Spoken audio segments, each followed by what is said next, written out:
Hel- Hello, everyone. Good evening. Welcome to Testing Grounds 14. My name is German, and today I am joined here with Devi. Devi, how's your day been going? Oh, it's been good. Had the day off, had a time to actually come and commentate again, and get a great person as my partner. So look at this. Great. It's going to be a great night. Absolutely. And we are going to be watching Matr versus Mint, and we're familiar with some other people in this roster. Leo, Bamboozler player, and Omega on the Carbon roller. Just some of these people on these two teams on this roster. Devi, do you recognize any of these people? I definitely recognize a few. It's bringing back memories of where I've seen them, but I can't always particularly remember fully where for everyone. But I know I've come across. I'm pretty sure everyone here, so I'm looking forward to see both of these teams play. And I apologize if I get confused with the two names that start with the letter M. I'm gonna get them backwards. Matr and Mint. Matr Mint.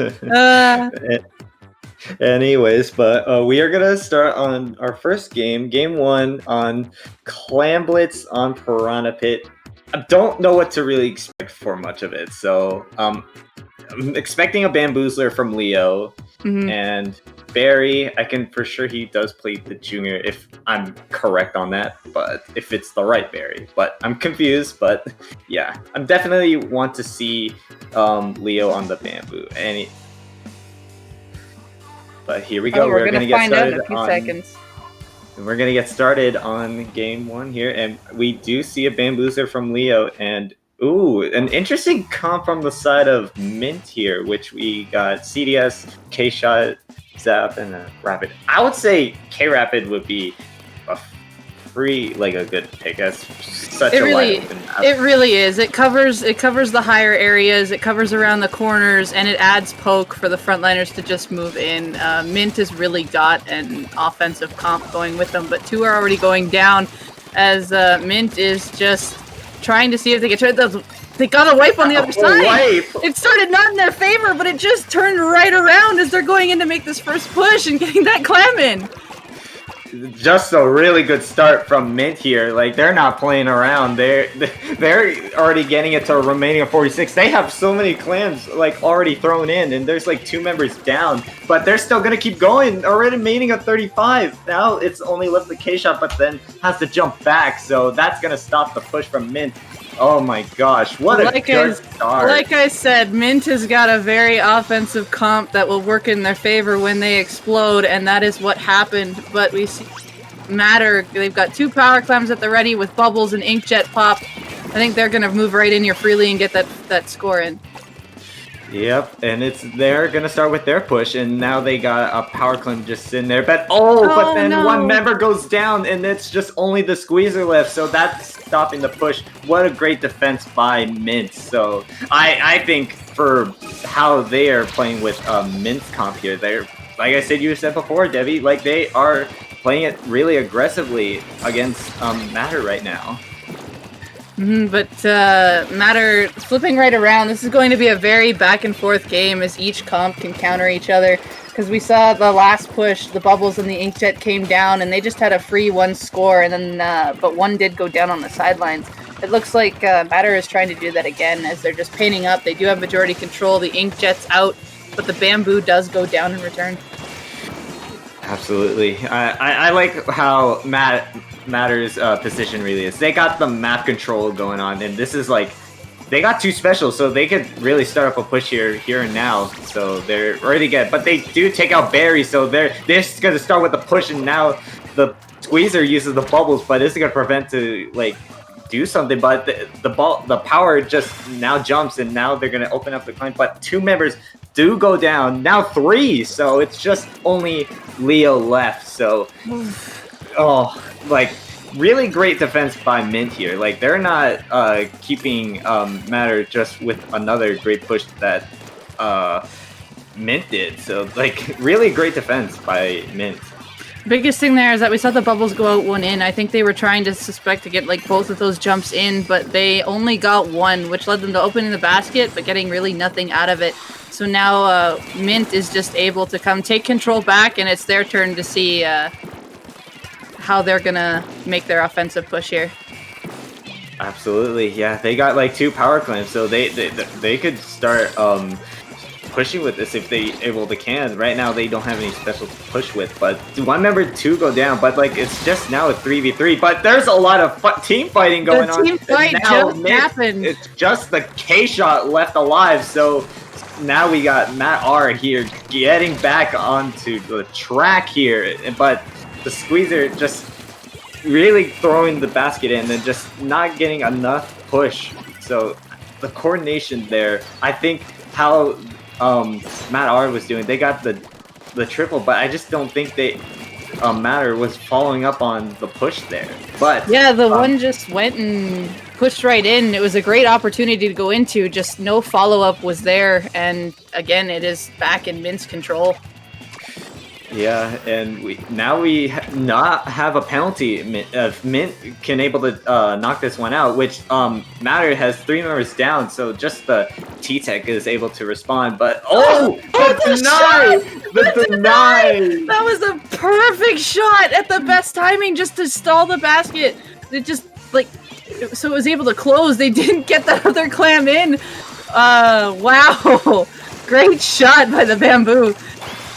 Yeah, that was honestly the greatest denial, but Mint here still trying to keep themselves up right into Matr's basket, and that's going to be close. A straight knockout by Mint. Mint takes game 1-0. Such a back and forth game, and there was team fights going left and right, and it's just, I think the biggest thing that Matr had troubles with was getting a coordinated team push. Mint was able to go in there together. Matr, on the other hand, they went in with one special. Their first push was more coordinated. The other 2, one would go in and they didn't really have much follow-up, so they weren't able to take down their penalty or anything. They'd score a clam and not really get much out of it. Oh, yeah. And as we saw, I did want to kind of mention a little bit of stuff that happened when that denial at the end, like when from Leo took down, but then I think Barry was able to save the 2 power claims right there, which I think it could be just a riskiest play that he's ever done. And I'm just amazed that they were able to save the 2 power claims that they had and make another push with it. Yeah, no, they had the people around. I didn't see how many were actually up on the side of Matr, but after that when the Boozler got the pick there and then picked off in return, there was really no one. I don't think there was too many people around to as much contest. So the clams, they still had a lot of time before they went away, and at that point in time, Mint's players were just already back over by the basket, and it was KO for them. But Matr did try to stop it, but they were just in play to throw those last few clams in, because the 9 points ain't that hard to throw in at sometimes. Oh yeah, absolutely. Especially with that block there. You can dodge around that block and stay alive long enough to get those clams in. Oh yeah, absolutely. Well, really great set here so far. So now we're going to go to game 2 on Black Belly Splat Zones. And okay, about Splat Zones on Black Belly, I really despise it so much. But if you have preference for this, Debbie, and I don't know if you do, but I just don't like it. It's off and on for me if you have, depending on your comp. And I was about to say there's one weapon that comes to mind, and that's an X-Blow. And Leo is bringing the X-Blow here, which is really strong on this map, just going over the ledges and getting every corner sloshed over. Yeah, this seems a good start. Matters might be able to take the first cap here, but no, as soon as I said that, Mint was able to at least take that first cap of the zone, so Matr was able to take that back, so now they get the lead. So, like, so much from Leo. Taking that top mid, I think that's really great for positioning right there. And I like how Matter is doing right now, like how they're well positioned and knowing where Mint are. So like Omega here doing a little bit some work here, just trying to find where they are. So I like this positioning from Matter right now. But as soon as I said that, though, the two members do go down. But Omega gets a double pick, but it's getting a triple. Yes, he does. Omega gets a triple with the Carmen, but then goes down to the. I think it was one of the players, but wow, a Carmen Omega just getting that double and then a triple. Wow. Holy Welcome to Rollers and Sloshers. They are quite powerful on this map, as you can just hide on a ledge or shark there, and as soon as you go up, you're down to either a slosh or the roller. And the comp that Matter has here really does punish ledges and being behind them.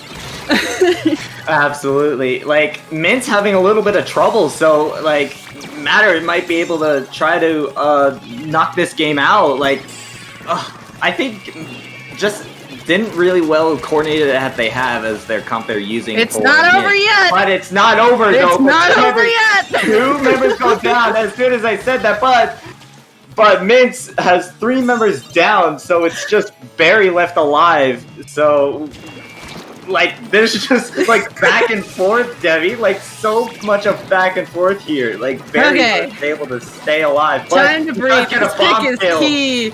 That is a very great bomb kill, as 2 members are now down on the side of Matter.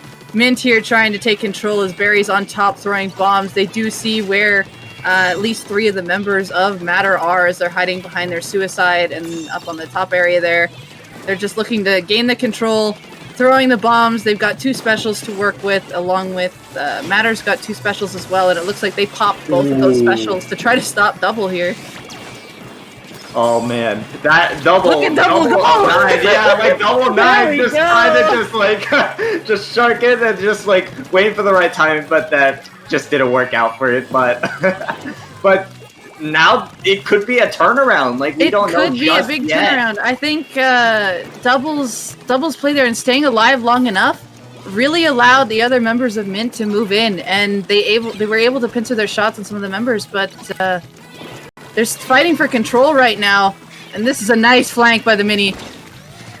Yeah, Matter might be able to take the zone back in, which they do, and now they gotta get rid of that huge penalty that Matter has. So if Matter is able to maybe continue with their positioning that they had in the beginning there, like getting a remaining of 3 is like, that is super huge for Matter right now. So like this is just really, really back and forth.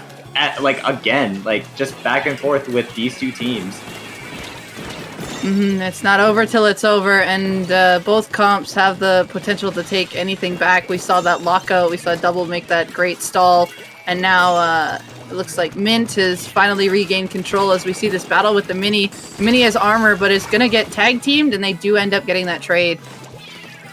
Yeah, and we got a minute left, so like I'm expecting what's going to happen next. So Barry trying to just keep all the paint around on the zone, just getting that armor. He pulls that out, and so far it's Omega's down already. So like this could be maybe a turnaround, or anything could really just happen. Like I'm just expecting so much from these 2 teams here going on. Like, and Matter just having a little trouble, but it's a 2v2 right now. Like, I don't. But Mint though has more paint, but they do have 3 down. But they got to get the zone right now. Matter does have to get it back if they want to, like, get this win. If they want to go, like, continue this on. It's 10 seconds till overtime, and Matter needs to just like keep an eye on what they're at. But now it's back and forth. They're trying to trigger the overtime. This game is so close. It is Mint so close. in control. Yeah, 2 There's members only are one, down. no. Oh no! That's lead. That is so They lead. took it back. Oh my goodness! Can I just say, like, from that beginning, Matter had so much of paint and all of that lockdown at the beginning, but Mint just came in and just clutched it all out in like overtime. Like that was just great plays what Mint did there. They just never gave up at the end there. Like it was just phenomenal plays from them. It's never over till it's over. And another thing they did is they were denying that X-Blow control after when they got the X-Blow off of their dominant points.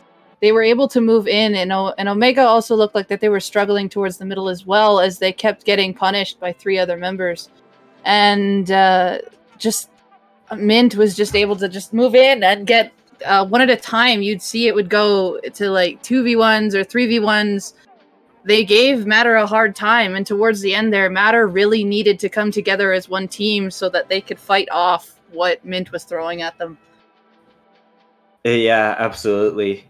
And back with Mint though, like just well of the coordination they had on Clan Blitz and the splat zones, like that was just really well like teamwork and coordination from them. Like I like how they are well as played there. It's just really amazing to see these two teams come out and just never give up. But in the end though, like you just have to keep on fighting until it's actually over.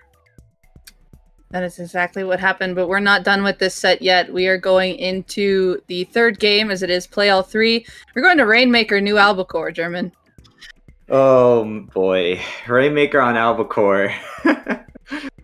I personally like this map, but this is because I am a Hydra main, so yeah. But I'm curious to see what these teams are going to bring, because we haven't really seen too much of long range. We have seen the Bamboo, which is a good bridge control. I'm thinking that Rapid might come back. I'm very curious to see this. I really don't know what to expect from these two teams, what they bring. And ooh, a ball point. And a C-Jet.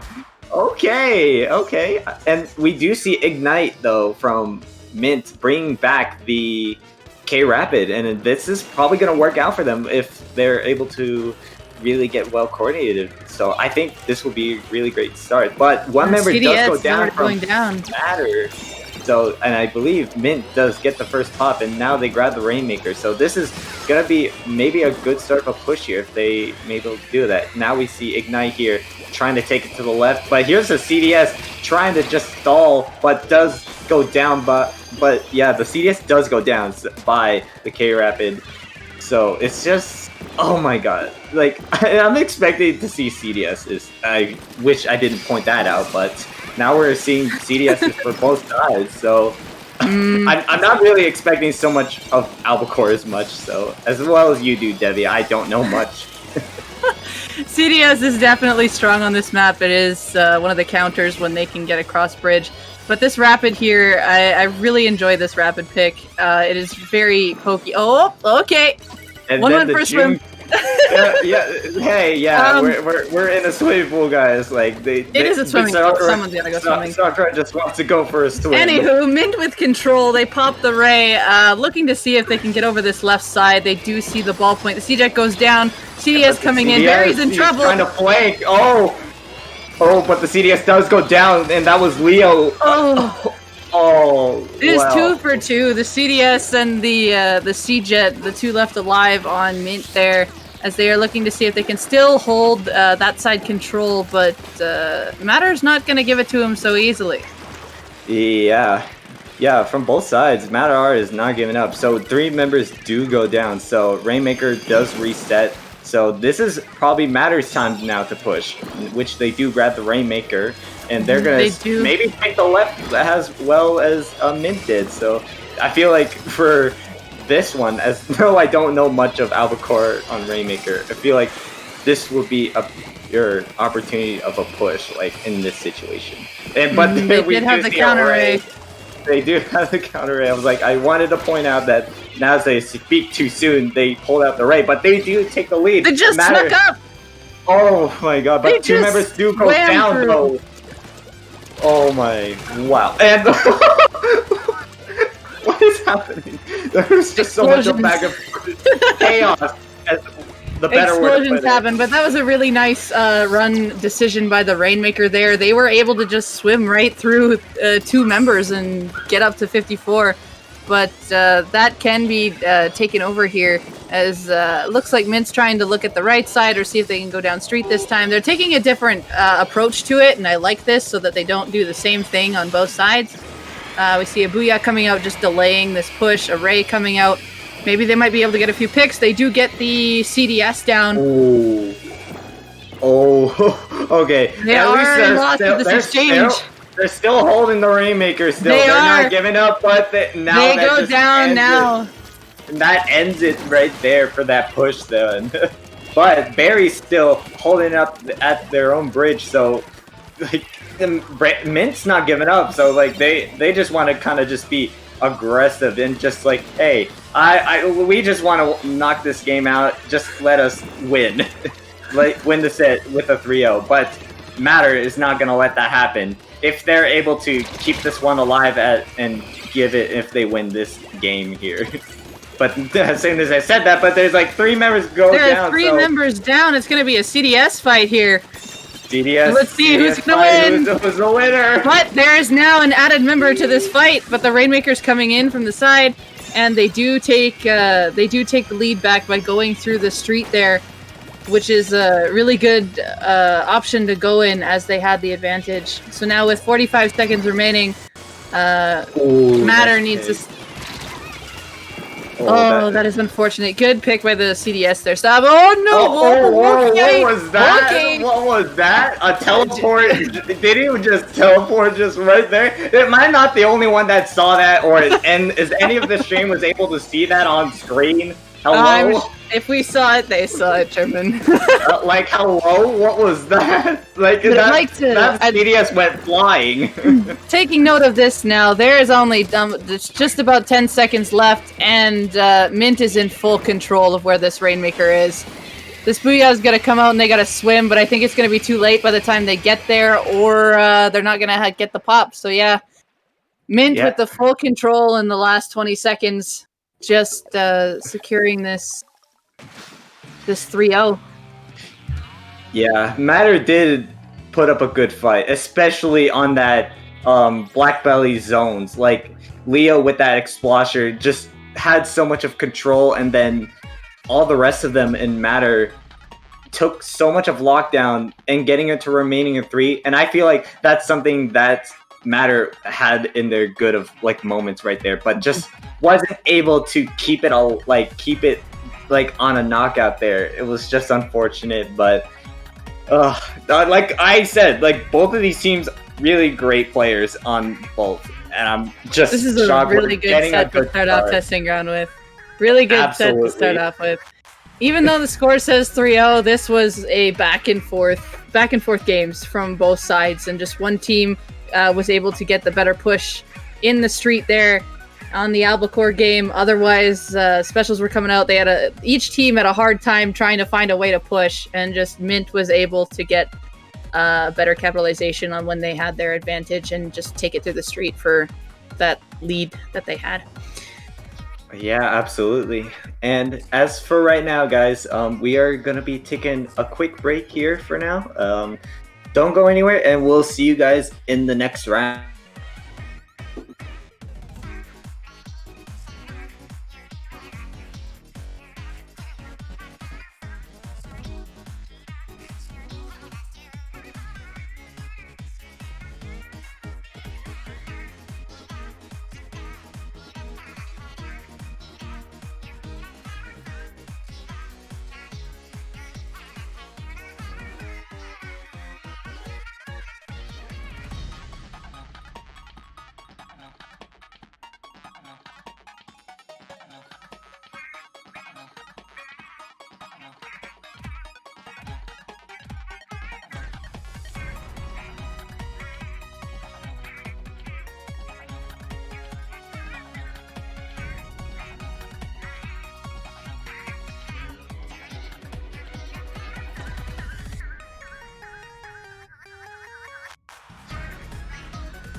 Hello, everyone. Welcome back to Testing Grounds 14.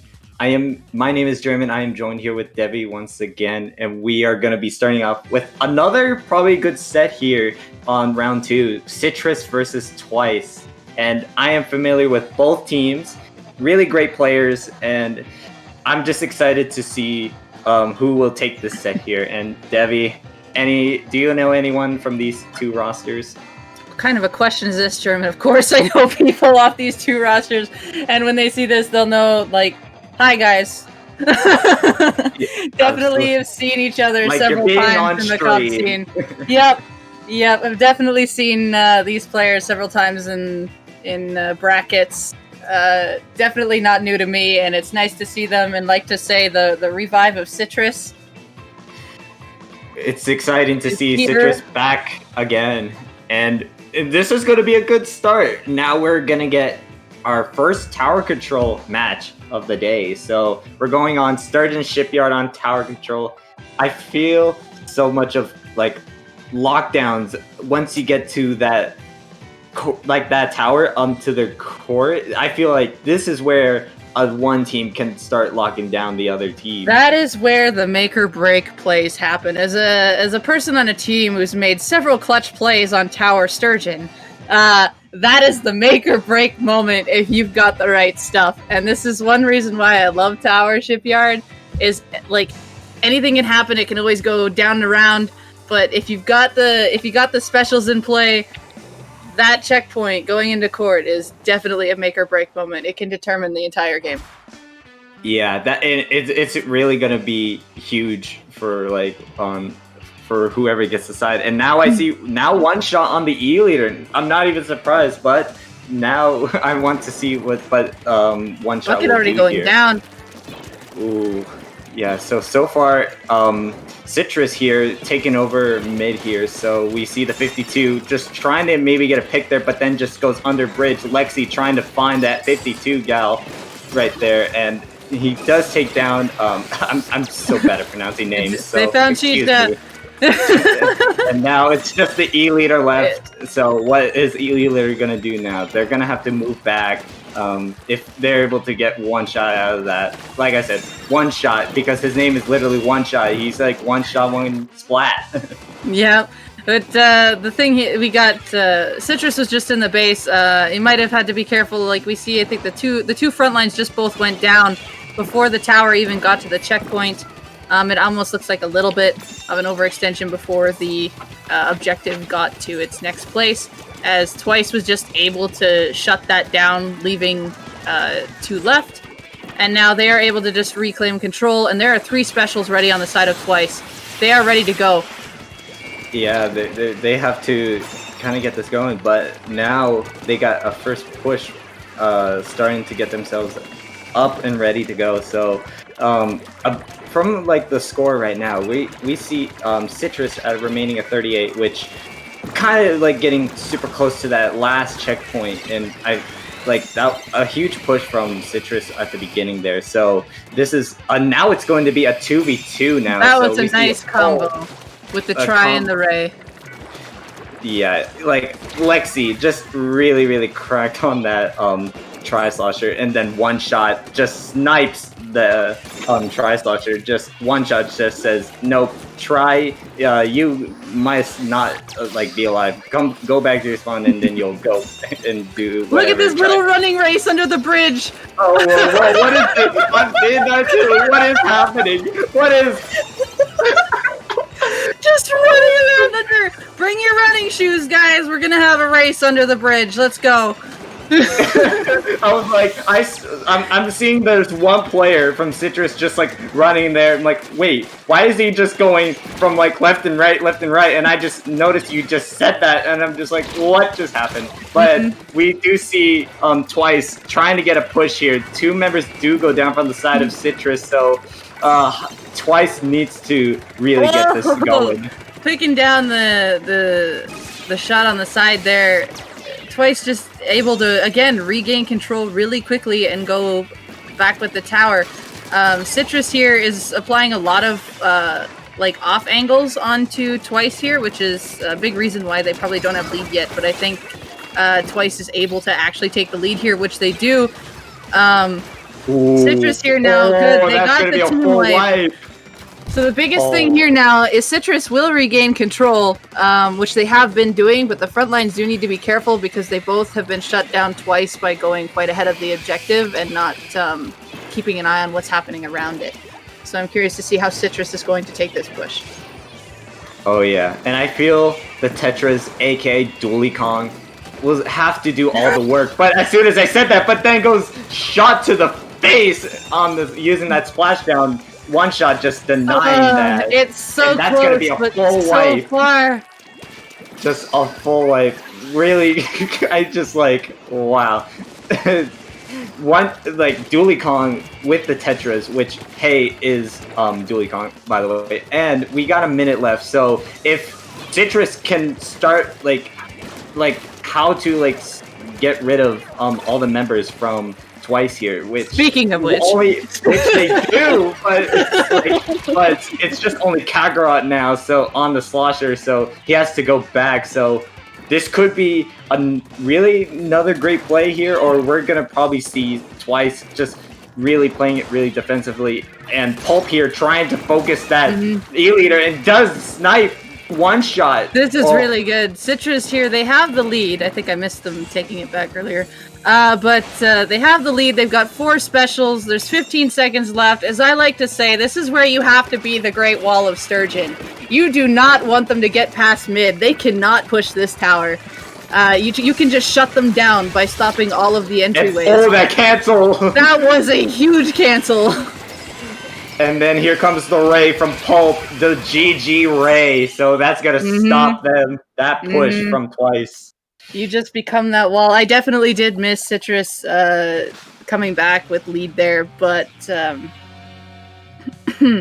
they were able to keep their lines up long enough so that Twice didn't just jump on it. Yes, absolutely. Really great game so far from game 1 on this set here. Like, I say Twice, this was just like another back and forth with another of these teams. So I see One Shot doing a little bit of some work, even though we're not in his angle of, you know, spectator cam. But I've seen One Shot just also really getting all that coordination and just helping getting a pick and pick right there. Like, One Shot has to do all that work for, like, I've seen so much of how he plays. Like, he's just mainly going to do the work. A Charger's presence in general is just very threatening on this map to anybody. And with the One Shot playing the E-leader does have the more range, so the front lines really have to be careful where they're peeking out of, because when accuracy's on point, goodbye. Even with even Pulp's Charger too. Pulp's Charger is also very threatening to be around, and oh yes, absolutely. You gotta watch every angle you take on Sturgeon, and I believe that's why we saw that little run around underneath the bridge there, so they couldn't be in where the Chargers could see. But anywho, let's move on to this Clan Blitz Mako game. Oh, this is gonna be an interesting one, and I see Twice here now going with just an aggressive comp here, not bringing up the Charger. And I believe they did sub out a 1 player, so Neon's gonna be coming in with the tent camo here. The camo tent, hammers away. so far it's a good start. Twice already getting some gaining of control. One member does go 2 down. That's gonna be a 3 down. So this is an opportunity for Twice to make an early push here, in which they do. They got the clams that they have to start with the throwing more clams here. They're gonna keep going. This is a huge push. Booyah bomb. The tent's the tent's the only one in the corner there. Kakarot with 1 clam. They do get that pick and just gonna throw in this last clam and go down. The tent's the only one in the way. Going to hammer in! But that trade! Oh. Just stalling them from getting any kind of push off of that. So Citrus is able to, or Twice is able to just kind of hold the ground, so Citrus doesn't take a turnaround. Can't find my words. Oh, don't worry. We have that kind of feeling, Debbie. And like, I want to mention a bit of Twice here from that beginning of that push they had. That aggression that they had was just really, really great coordination that they had. Like, they had all those clans. They had some specials there too. Like, they were just really all over there, just getting all over there. So now we see 3 members go down on the side of Twice, and like we see That's nice, that's a ray! That's a ray by I think a that pick just on helped the save the K shot. That was a beautiful ray, and now we see Ali fighting 2v1 here, jumping out, good jump out, as 2 members of Citrus they open the basket and do score a little bit of clams, but Twice is around behind them. They need 2 more clams if they want to get the lead. They want to get 2 more. In which they did it. Oh, They're still there. Here comes Dooley Kong going for a sneak in, just sneak in from the back door and just going on the left there, but gets 2 picks right there, getting a remaining of 23. That is huge for at least a push like that. Wow, that is just really great play and coordination. Twice did not see that there were people still behind them when they all moved up forward, because they were just kind of looking just like they're all in front of the last one, and they were just able to extend their lead by just prioritizing this, that like Twice doesn't notice that they're there. Yeah, and we do see a hammer going out, but now it's Twice's turn to make maybe a good push here, which I think. Oh, the K-Gal was able to try to sneak from the back door, but he got just denied. But now this is going to be like another stop of push. So really great play from Citrus here, trying to keep everything away from Twice to just not score any more clams. We only got a minute and a half left to go on the timer, so this could be anyone's game right now. This is a really good map and mode to come back. Oh my goodness, all that's left is the 3 members to go down! This could be a lead reclaim. And they do get the lead! They need to throw all the clams, but here comes one of the members from Twice, but they don't! But they don't throw any more clams, they just need one more clam! But 3 members do go down, and they get the lead! Oh my god! Oh my god! They get the lead! They had the knockout, they had the lead. They were going for the knockout. Oh my goodness! But Twice not giving up on this set at all. They're not giving up. Not at all. That KA from Neon 13. Wow. I kind of want to go back with Citrus's play though. Like if you had like a 0.5 of a second more, Chicha wouldn't have been able to get in there to score that clam, because they did go down just as they threw that clam. It was, oh my goodness, that was just it was down to the wire, but Chicha just doing the life or death situation, just securing that KO for Twice. Absolutely. Like, I want to kind of go back with Citrus play, though, with that push they had when they got a little bit of the lead there, but Dooley Kong coming from the left on the back door, just throwing some more clams just to stall them out from Twice, and that was able to, like, at least get the lead, but just Citrus just wasn't enough for them to get, like, really defensive plays when there were 3 members down on Citrus. Like, Twice was able to take that back at Citrus. It's like they knew, like, we let them come in. It's just they played it patient. They got the picks they needed to the point where it was only the Charger with the Ray able to defend, and they knew that the Charger's not going to be able to stop that in a 1v4, and they just went for it, and that was a really good time to push. They took the lead and just ended off the game right off that. So well done, Twice. Yeah, really, really well done by Twice's play on Clam Blitz on Mako. And now we're going to see Game 3, and we are going to go straight to Splat Zones on Welcome to, I guess, the Carnival. We are going to Wahoo World on Splat Zones. I'm not really expecting but I'm seeing... Bring out the long range. Yes. There it is. There it is. And it's going to be a leader fight. A leader fight. Oh, Pulp not holding back. So I think Pulp was trying to do something here just to maybe get a peek on one shot. So Pulp might do some work. And we got a pick already. Oh, but it is traded. But then Chicha goes down and returns. So Citrus with the early cap here. Like, oh, the nice shot by One Shot, predicting those movements. Yeah, and able you to take gotta down watch those out for Tetras. One Shot. Like, he's getting all those angles and those shots at, like, you. Like, look at that. Getting a pick on Lexi there. Like, One Shot is dangerous. He's, like, the dangerous E-leader you will be facing up against. If you ever see him use that E-leader, oh, you better watch out and make sure that laser's not pointing at you. E-leader poses a big threat to this, but I must say these 52s do have the walls to help. But we see two members from Twice going down. It is just One Shot and their bucket, but it's just One Shot left in play. They do opt to back out, which is good. They are regrouping with their team as Citrus now has control and are about to start counting down for points again. Yeah, and we see some goods of specials here and from Twice, and then maybe defensive. Oh, but here comes close. Two players. Here comes two players from the left glass there trying to get a pick on Ali, but just not able to reach enough. But Citrus here just keeping the zone and just not like just trying to stay alive here. But here comes Dualicon just maybe getting a pick on the I believe it was the Zap that was just hanging around on there, but we see them. The zone's under fire, and it looks like it was been capped. And it's capped by Twice. It's capped again. It's going back and forth. It was just that was just like a back and forth from these two teams. So like now we are gonna see Twice trying to lock down Citrus. And he does get a pick right there on Pulp. So that all also the 52. All hail the 52. Yeah. Like, oh my gosh, the 52, man. Like, whenever you see the plays of 52s.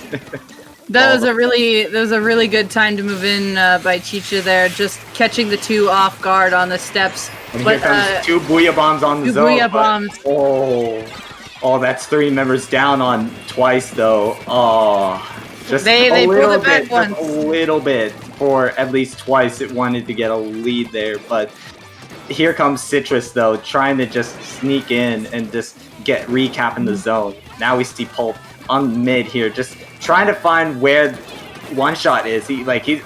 She's desperate just to find that, try to find One Shot if Pulp is trying to do that. But we do see a Booyah Bomb on the mid of zone, but that's not going to do many. Oh wait, and as soon as I said that, so that's the Booyah Bomb and the Twice two was members there. do go down on Citrus, so Twice. Oh my gosh! Like, there's just such a close game. They don't have cap. There we go.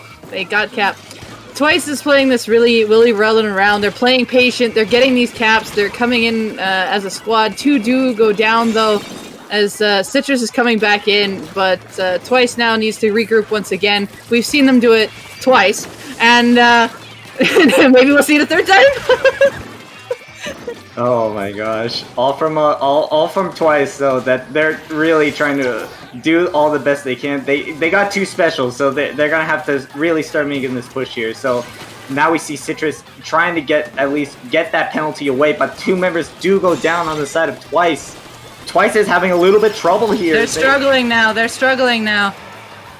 Yeah, and this could be. This is 10 seconds. I think this is game.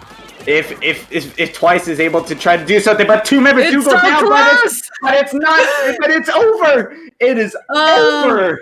The slosher was so close, but so far, they tried their hardest, but could not get a pick. Oh man, I gotta say, really, really great set. Like another great set. Like this was just amazing. Here we have Citrus trying to come back after on that Clan Blitz Mako with a hard loss and a knockout. Here comes Citrus trying to regain and shake it off, and that's what they did. Shake all of that off and just get back into your game zone. I'd say cue music, but it's best not to. Yes, but all I could do for Twice, cheer up, because Cheer Up by Twice is, an actual K-pop group, is which I can mention, but Twice could just cheer up and just learn from that mistakes from what they did. And I do want to see Twice come back, but another great set, though. Yeah, no, both teams played their back and forth really well. They both came in together. It looks like Twice struggled on their last push in. They got a few got picked off early. We saw one shot got taken out in the corner, which I think made that last comeback push difficult for them. They did have the slosher in play, which could have pincered with another, but they just didn't have the players there, and Citrus was just able to hold it in the end overall. But it was a really great set, and man, I have no words. Yeah, there's no words to say. I'm just super hyped on this second set that we are commentating here, Debbie. This set, we've known these two teams that been coming around in these tournaments, and they just want to show off their performance that they had, and that's what they did. They showed off their good and their best performance in testing grounds. And like I said, people, this is testing grounds. You can test out anything. You can play whatever you want. And this is only round 2. There's a lot more of this tournament to go. But GG's to both teams, and for Citrus for taking the 2-1. But like I said, tournament's not over yet. We will take a break as we come back with round 3. Yep, don't go anywhere, guys.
Hello, everyone. Welcome back to Testing Grounds 14.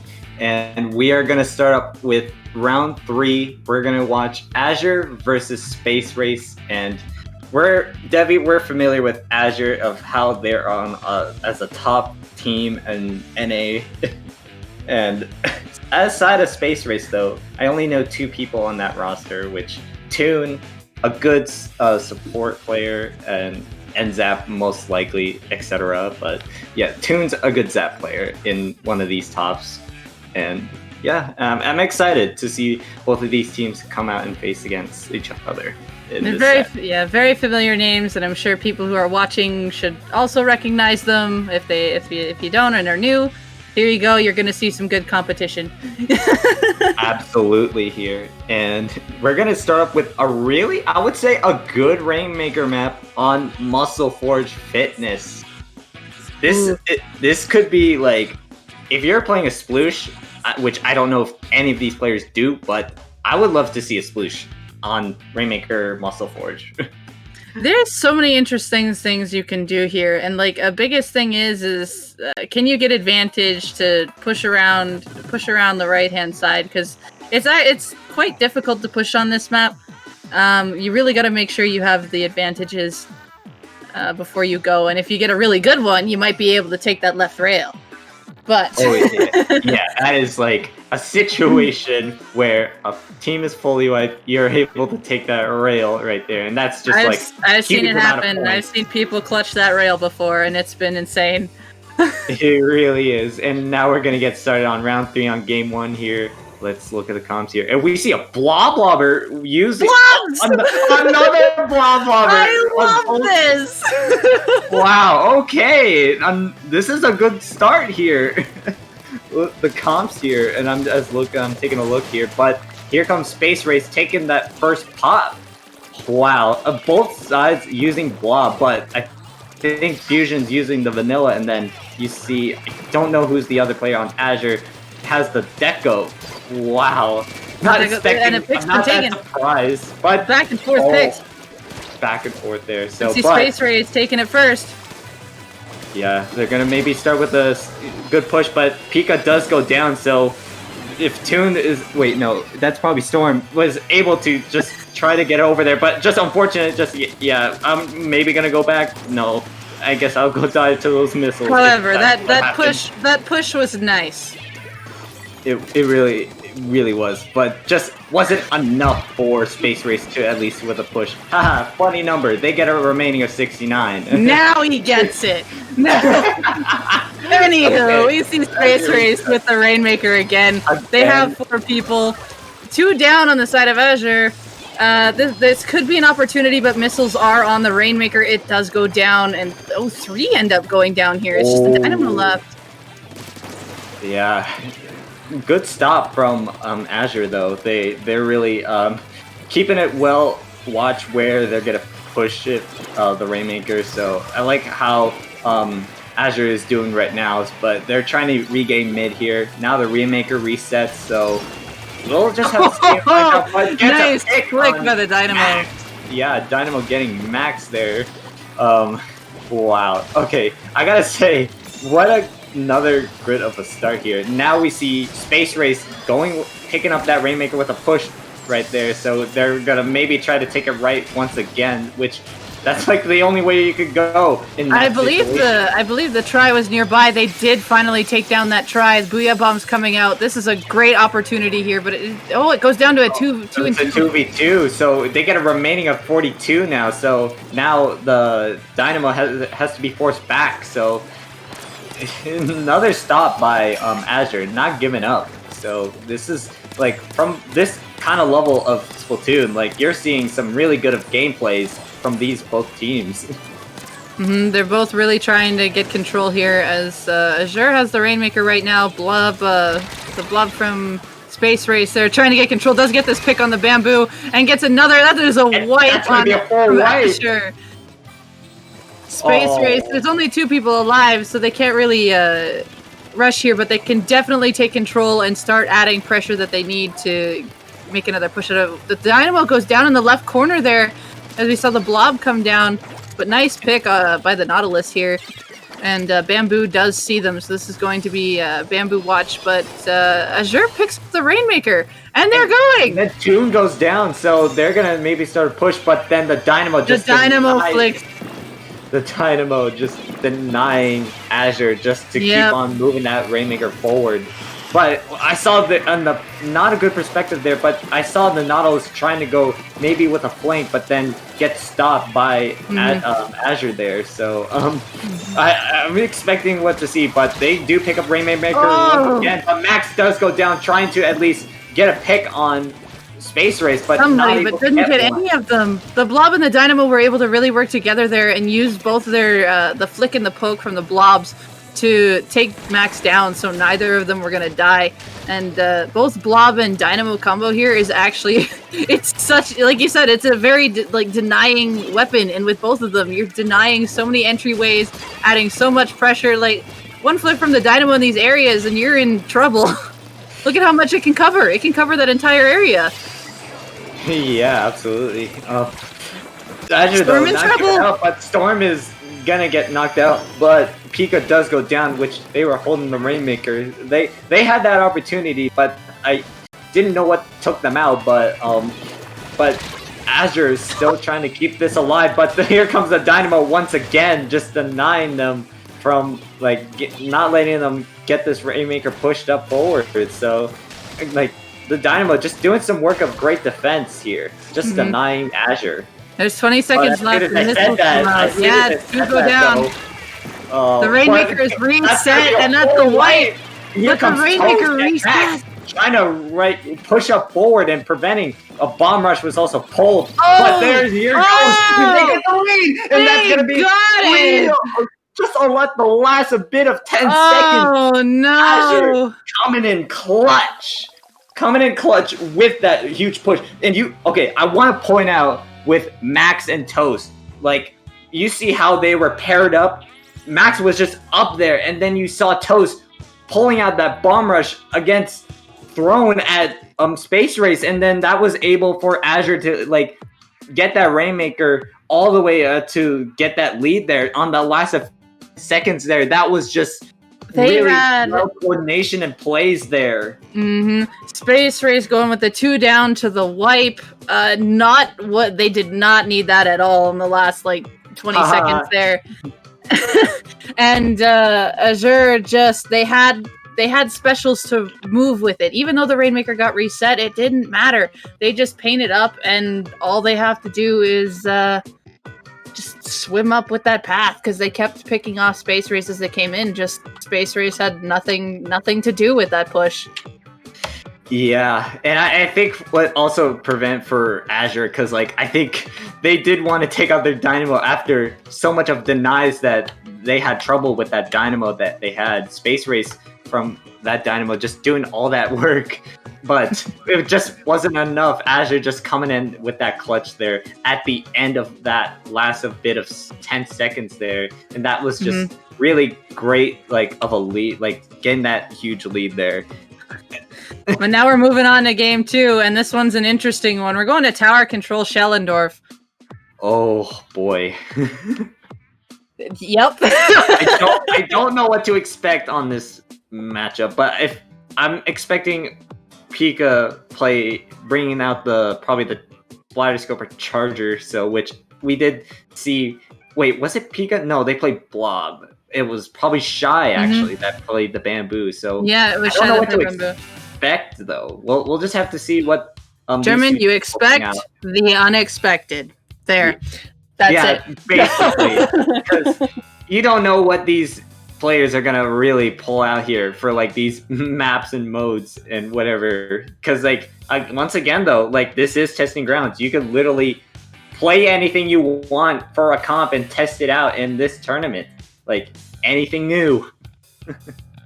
And you never know what's gonna end up working. It could be an absolute. You never know. You might discover a new comp that defies the meta and just stomps through people. Yeah, and some of these players will just get away with it and just make it work. And now we get started with game 2 here on round 3 on Schellendorf on tower control, and we see a same comp from Space Race. But we do see a little bit of changes on the side of Azure, though, with Max bringing out the K Pro and then Shy changing up with the splatter scope. Shy will definitely have control of the top here as we see Fusion and Storm taking control of the bottom here. They do get a pick on Pika.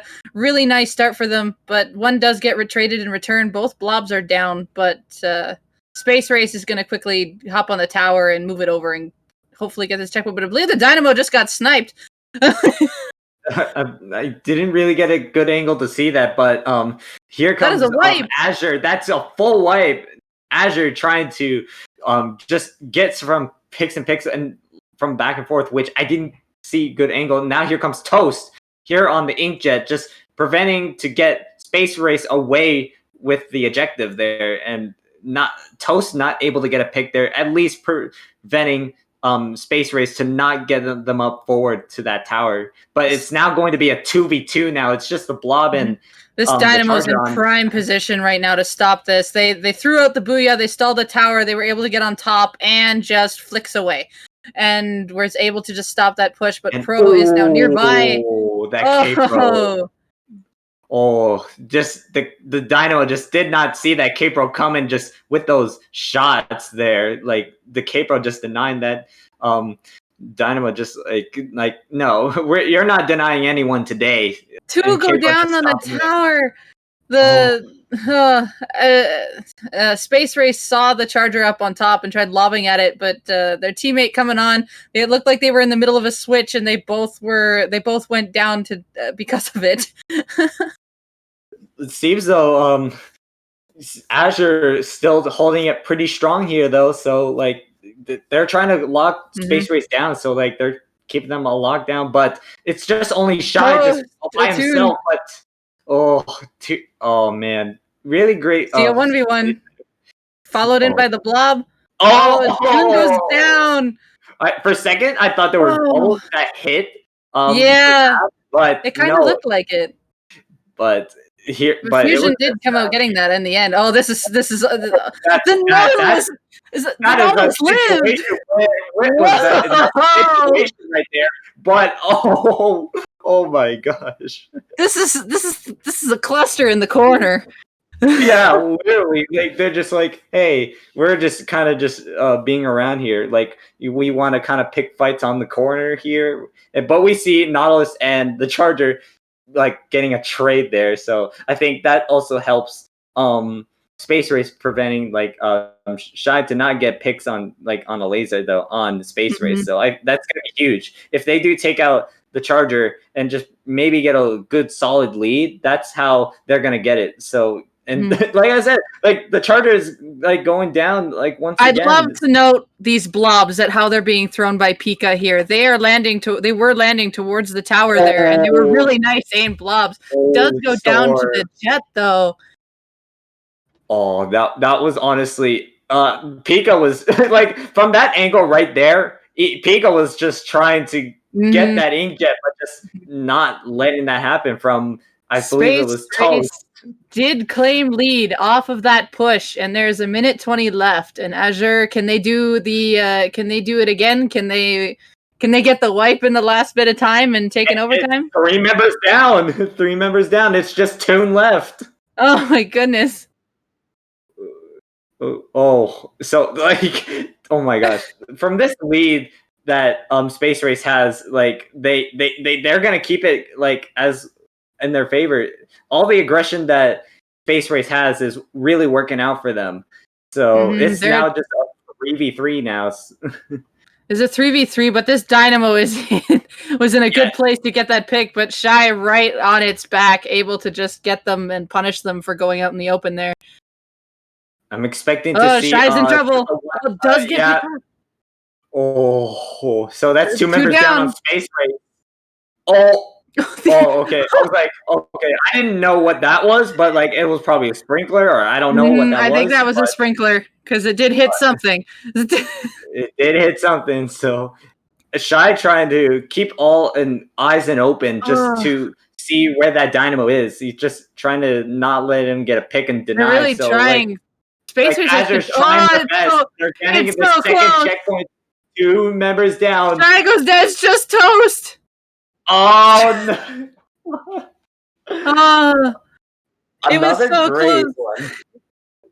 It was honestly super close. Like They had it there. I noticed that they were going. They didn't quite have control there when they were pushing, and there were still members of Space Race up in the corner able to hold that control because it wasn't really taken back as quick as you think it could be taken back. But Space Race just able to hold it. They weren't letting the same thing happen again, and they take this win on this game. absolutely, yes. That was honestly probably one of the probably funny moments of like that match right there. We don't want to mention about that little corner that you mentioned about. Like there was like, hey, this is a kind of a kids fight in a corner. Like we're just picking on you. Oh my gosh, it's like you got a bunch of dodgeballs, right? And you're just against this wall. You're gonna deal with health dodgeballs. But in this case, it is the enemy's ink. Or burst bombs. I don't know if either of them had a burst bomb. It'd be funny if I can't remember already. It was just like really so much back and forth. Like, hey, this is just a kind of a kid zone here. Like we're just playing. We're just playing with each other. Mm-hmm. Here we're gonna go with Clamblitz on the reef. Oh boy, I'm expecting so much of this. I'm expecting so much of like how this is gonna go. I don't think the comps are gonna really change. I think Azure might change up the same two that they did before, but I think the blobs are still gonna stay. I think the Dynamo's gonna stay. I think a Knot's gonna stay. I don't think there's gonna be many changes here. Oh yeah, absolutely. Especially for the weapons that they had and for this set. Yeah, and I believe that they're gonna keep it like how they were using to play at this bit of the set here. So, like I said, I'm just expecting what's going to happen here. Like I have all of it. So, like expecting like for a Clamblitz on the reef. Yes, this is where it's gonna happen because like this is a good map for Clamblitz on the reef. So. Like Clamblitz is just super. It's just super comeback of Clamblitz, and this is where you will see good gameplays of Clamblitz. This is where you will see it. Good gameplay. This is where you're going to see the teams come together and see who's got their coordination on top and who's going to take their advantages. But I'm pretty sure both teams know how to do this. Okay, we see a couple changes. No, not, but we do see the blobs and that Dynamo still coming. I do like the pick that Storm picked, which is the foil squeezer, and I feel like for a bubble push like that, I think maybe they can work the aggression with it. Like, you know, the squeezer like is just a really aggression for a bubbles push. So, and I like that pick that Storm did. But here we go. Azure, 2 members down, so we see 2 specials. We see Storm have their bubbles ready. Here's the missiles from Oh Toon. My goodness. Azure's having a little bit He is in trouble right now. This could be maybe some bit of push. They have a power gun. They do score it. They do score. Space Race trying to just keep all that aggression going. So here's Fusion trying to throw all the clams, the wall, just having all that clams all thrown. They got all the clams that they have to throw for Space Race right now. And they're still going. The Dynamo's in play. They did get that pick on Pika and did get Shy. They're just controlling under the basket here. You cannot stay at that ledge. They're not stopping. The slasher finally shut it down. A shutdown from Max there using the slosher. Yeah, and that's going to keep the last member of Space Race away. So that's going to prevent him to go back and just kind of group up with the team. So now if we're able to see Azure trying to go with another, like a good play if they're going to have, which Toon and the rest of Space Race trying to keep it all defense and not preventing Azure just to keep moving up forward to their street there. And here comes the Dynamo with the deny. Here we go again with more of denial plays from the Dynamo. And they have to be forced to jump and get out of that situation right there. Oh my goodness, the Dynamo on bridge is such a big position, and with the blobs to help take bridge, it could be anybody's control. It looks like they're Toast trying to spot out someone who was in the corner. they do see them. I am not too sure who they spotted out, but Blob's coming over to help, and Toast might be in trouble. He's in trouble in a corner, but Toon able to take out Toast. Wow. That's 3 down on Azure. That was just like a bubbles and then just poke someone at a corner. And Toon here using the missiles to scout them coming back in, and the bubbles were popped. They did get the score. Fusion's up atop here, did get a pick. Just hanging out by the car here. They're close. I like that positioning where it's a nice is. The Dynamo goes down. Fusion here, stuck in a 2v1, does finally go down, and that looks like that's the end of the push for Space Race. I do like Toon's play right there, using those missiles just to find where the rest of Azure are.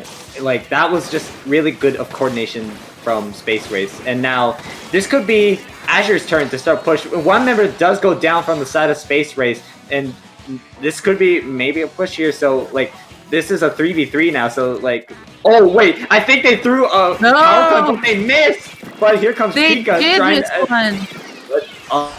But that leads to Azure opening up their basket now. But 2 members do go down. But here comes for a second, I thought that was going to be a jump, but they're in break. No, they decide to hold it back. And nice I like pick. Oh, Fusion. the blobs and the urinal of the but here comes Toast getting a pick on Fusion though. Azure not giving up just yet. Here comes the Jet, all with that aggression from they had. So here comes all those 2 power claims. Here goes 1 power claim. Could they get that second? No, it's Booyah blocked. Oh, the denying from the side of Space Race. So we only have a minute left. Shy! 2 members do go down from Shy. One, like, wow, the 2 picks from Shy there. If they're able to like get a power claim ready to go, they gotta collect many claims as they can if they want to get this lead here for the last of 35 seconds. They do need to get like going right now. They're running out of time.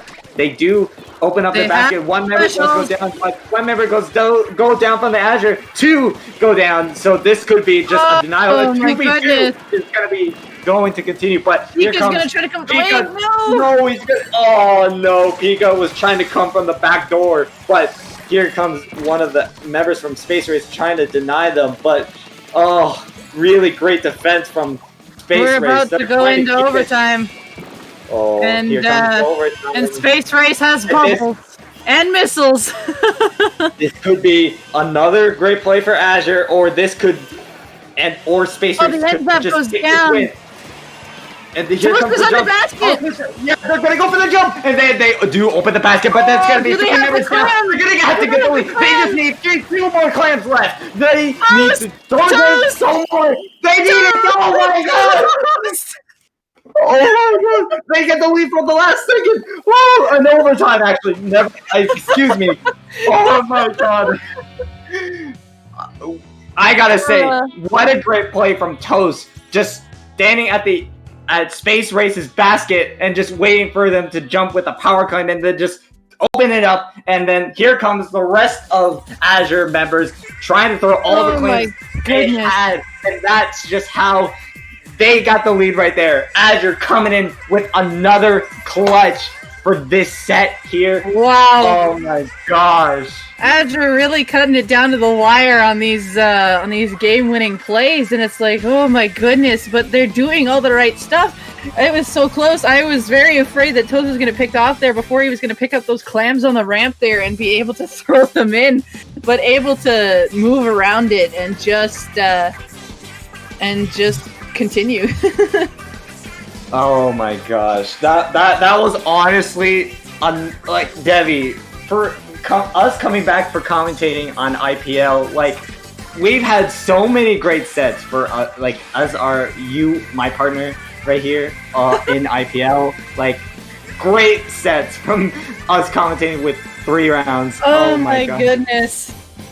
But that last one just was the most hype one. Like I said, people who are watching IPL Splatoon, like, you do not expect a gameplay like that in Clam Blitz. This is where you will see the greatest gameplays on a high-level scale like that. That's just where you want to just rush in, to just go all in.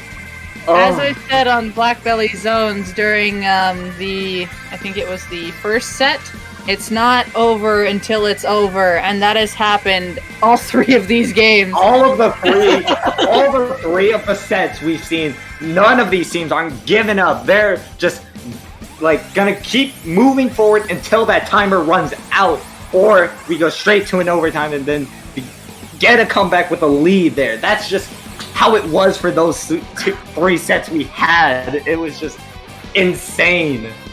Oh, my wonderful God. sets. But German, this is the end of our commentary time here tonight, and we are about to switch off. Yeah, I can't believe this is just going so fast. I can't believe we're done. It. We're just, like that just went like that was just so fast. It, like we just had great sets on Testing Grounds 14. But yeah, guys, that's gonna be the end. You're picking great games here. Absolutely. Shout out to all the staffs in IPL, please. Like, they're great people. And we gotta shout out IPL. to all the players. You're playing amazingly. Like, keep it up. You're doing great work. But like I said, this is The Last of Us. German, do you have any promotions or things to say before we sign off? Well, you guys can find me on Twitter, GermanXRE. You can also find me on Twitch as well, which I kind of do some Splatoon kind of content, and you'll see me do some other types of gaming. But yeah, mostly just Splatoon.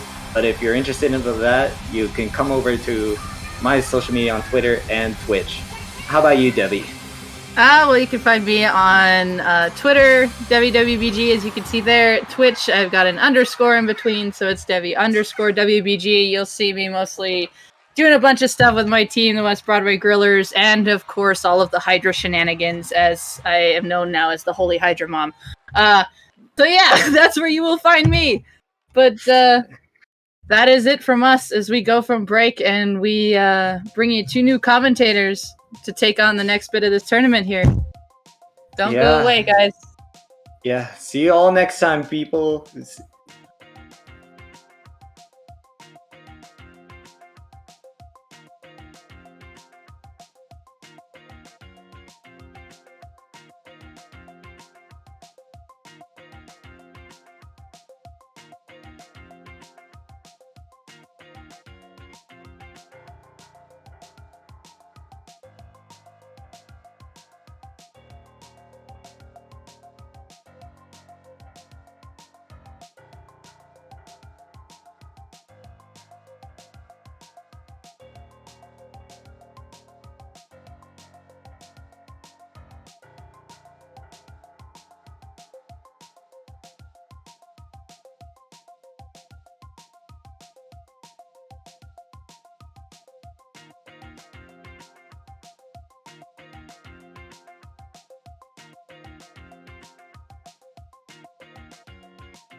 Hello everyone, and welcome back to Testing Grounds 14. We have a couple new commentators on the block. I'm Astro, as always, joining you once again, and joined today as well by Cater. Hello, that is me, yes. And we're going to go ahead and get started with Friends versus Mocha for a round 4. Splat zones on entry to start it, actually, kind of one of the slower modes. I'm not really sure what to expect. I know Mocha and Friends have both been around a little bit. Friends definitely a little bit flashier as far as results in terms of their ceiling recently. But Mocha's also been a team that's really worked hard and also has kind of showed a bit of a rise themselves. So I don't know. We'll definitely have to find out. Yeah, I'm really excited to see what both these teams bring. We're going to be heading into our first match really quickly right here, and interesting picks out of both sides. You know, I mean, you get the armor with the junior, the Zap, but I like the Blob Deco is a pick that I don't see all that often, but I like that. Yeah, no, he's definitely one of the best Blob players in the West, so there's actually really kind of no surprise to see him go with it there. On this map, it is actually a weapon that can do quite well. We see Swisher once again on the 10th, so Swisher is going to be doing everything in his power to try to stall the zone. The hammer coming out, so Special's coming out despite having one down on the opener. Then are going to have a 4v4 situation on the field once again, so we're going to be right back at a bit of a stall. This neutral is lasting quite a long time.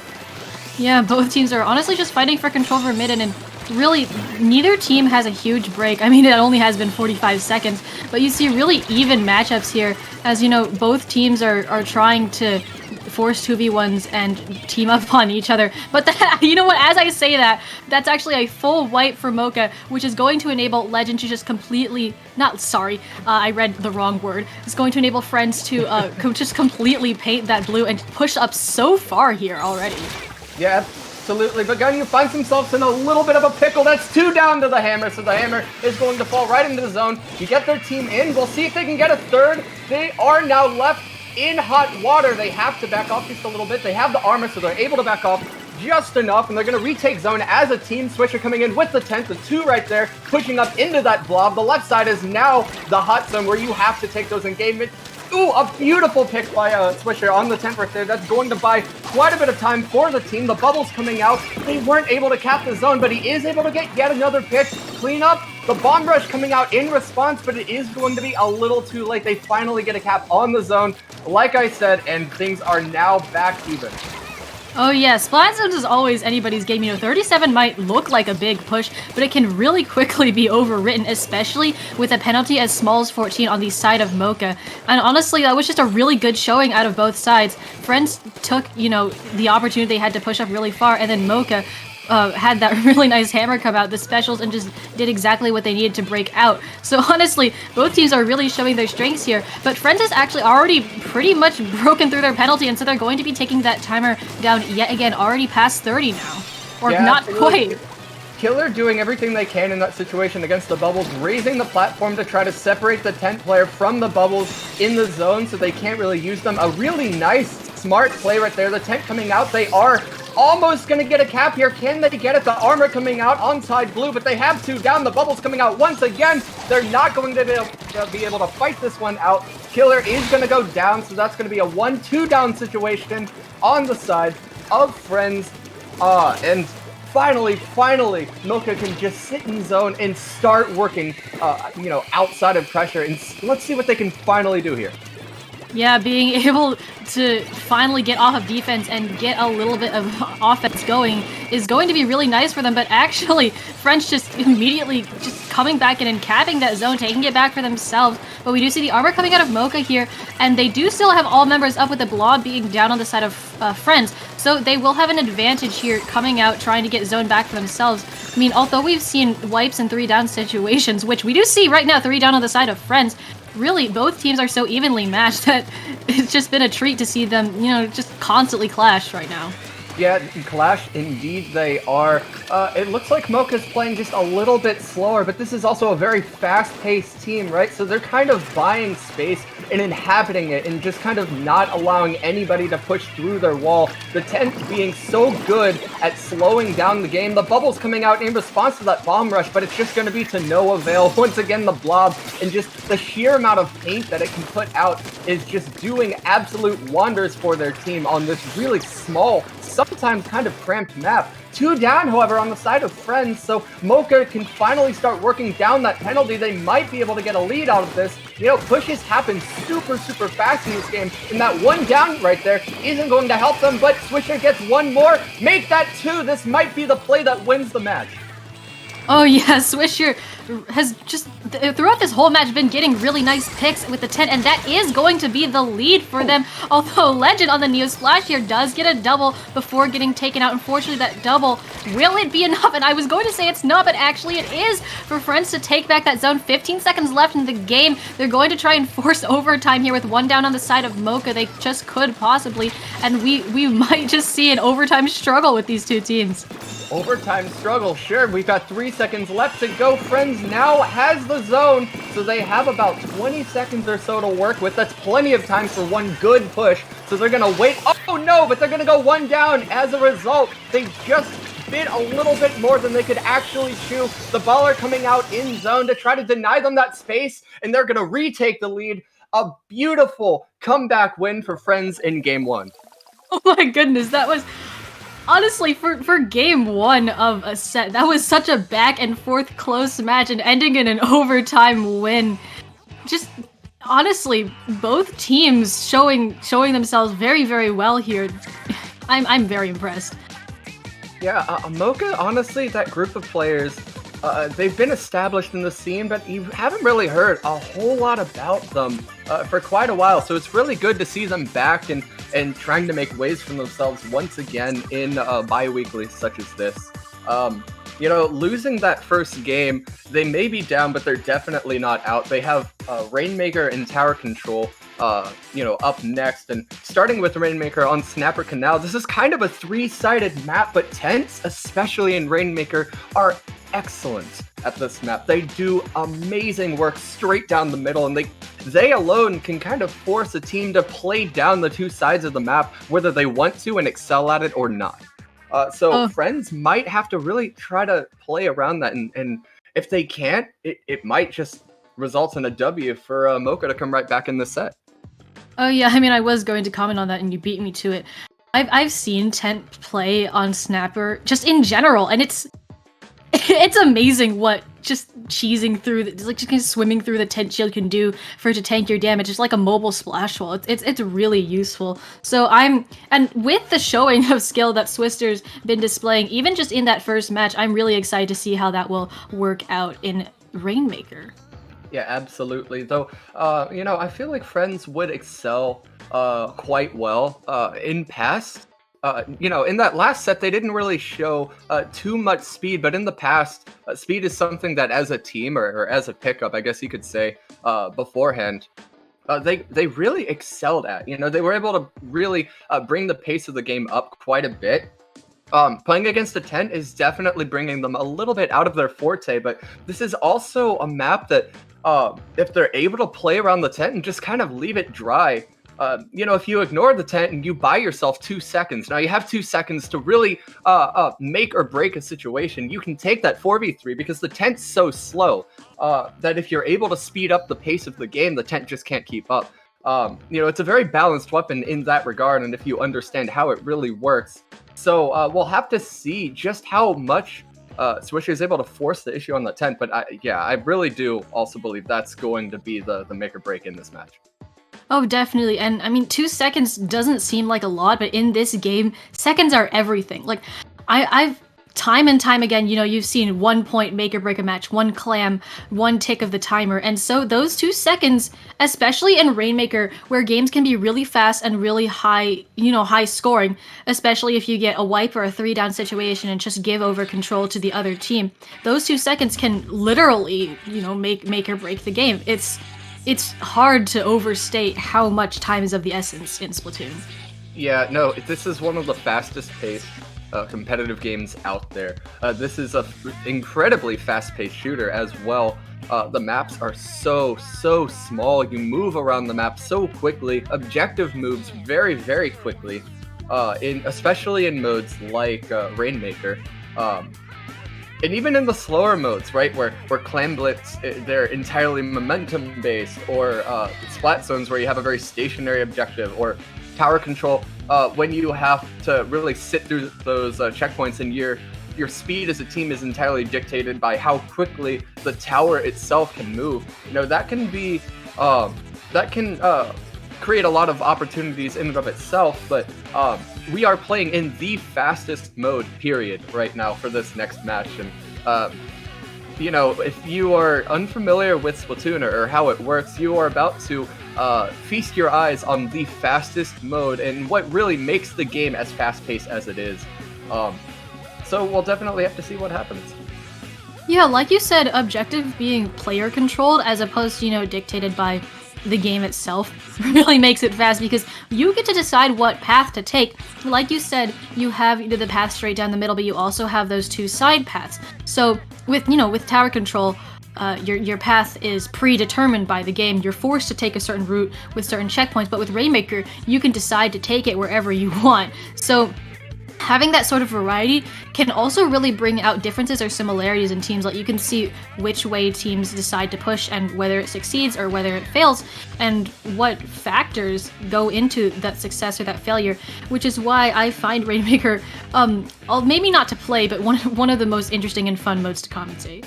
Yeah, I kind of have to agree. Even on the larger maps where you have to move quite a bit further and the mode has to move a little bit slower, you can still find ways to speed things up. You just kind of have to move the neutral team engagement further up, just one smaller step at a time. You know, you have to take bigger leaps, but the map being larger kind of dictates that you just have to repeatedly take those engagements and force them back just that much further into their spawn in order to move objective further.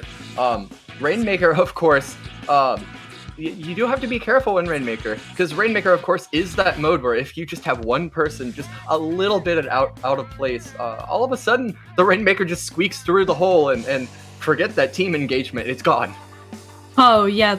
I mean, I've won some games out of just literally walking past everybody while they were all fighting, and it's pretty funny to see something like that happen. We are now going to be starting this match, and as we've seen, the tent coming out there, so I really want to see how that plays through. I know we talked about it a lot, but I'm still very excited to see it. Friends, of course, no surprise that they're going to be excelling in splat zones like they did with that blob. Their comp is definitely a lot better geared for modes like zones. Isaac kind of buying time and just buying as much attention as he can there from the Inkjet so that his team can now take the engagement 3 down on the side of Mocha. This is likely going to be a great opening. Ooh, and a nice another pick by Isaac on that blob, showing why he's one of the best blobs in the West, if not the. Rainmaker now all the way past, up to 32. He will be stopped there. The tent coming out. Legend might get 2 here inside their spawn. No, he is going to go down. Umbre is going to get the cleanup pick. They're going to buy just a little bit more points, all the way up to looks like 22 this time. So a really nice opener for Friends. Their comp is going to play into their favor now that they have pushed so far, because they have so much more pain output, they have so much more passive pressure. The lethal bombs are going to make a huge difference in their comp, and they are much faster lethal bombs and much faster spacing as well, so they have a lot more holding power. That tent is going to make a difference, however, in this push if they're able to get up, but no, the tent is the one with the Rainmaker, and they are still able to get it all the way up to 19, so commentator's curse, I spoke too soon. Oh boy, but yes, exactly what I mean when I say Rainmaker is high scoring. Already we have, what is it, is a 3-point difference in the first minute and 30 seconds of the game. Mocha in the lead by just a little bit, 3 points, but I mean, the Rainmaker did exactly what I was talking about. They just kind of, they swam a little bit around everything that was being thrown at them and managed to squeak past, like you said, just enough and that one lapse in defense can cost an entire team the game if Mocha is able to hold up the defense for this next 3 minutes. But 3 minutes is a long time for something to go wrong and something to happen as Friends takes control of this Rainmaker yet again, and they are looking to take the lead back.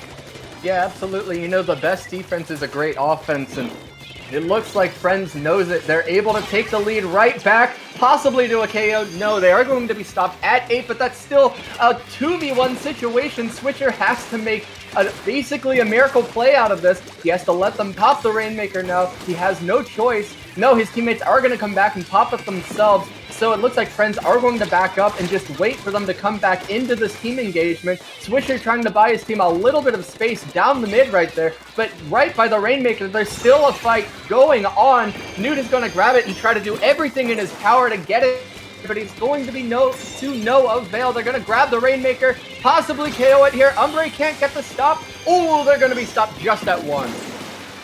Just at 1, but again, quickly with the, the blobs, just damage power, and the bomb rush coming out here. They're still fighting for control of the Rainmaker. There's still yellow, there's still hope, as you see still one of the players of Friends tried to get to that Rainmaker, but unfortunately they're taken out, and it is reset. Just 1 point from taking that KO. But again, with the Rainmaker, and we've seen the huge pushes from both these teams already, anything can still happen. Mocha, however, the bar is set very high for them. They need to KO this game in order to win it. Just honestly, I'm almost speechless here. Faster mode, so I'm not all that surprised.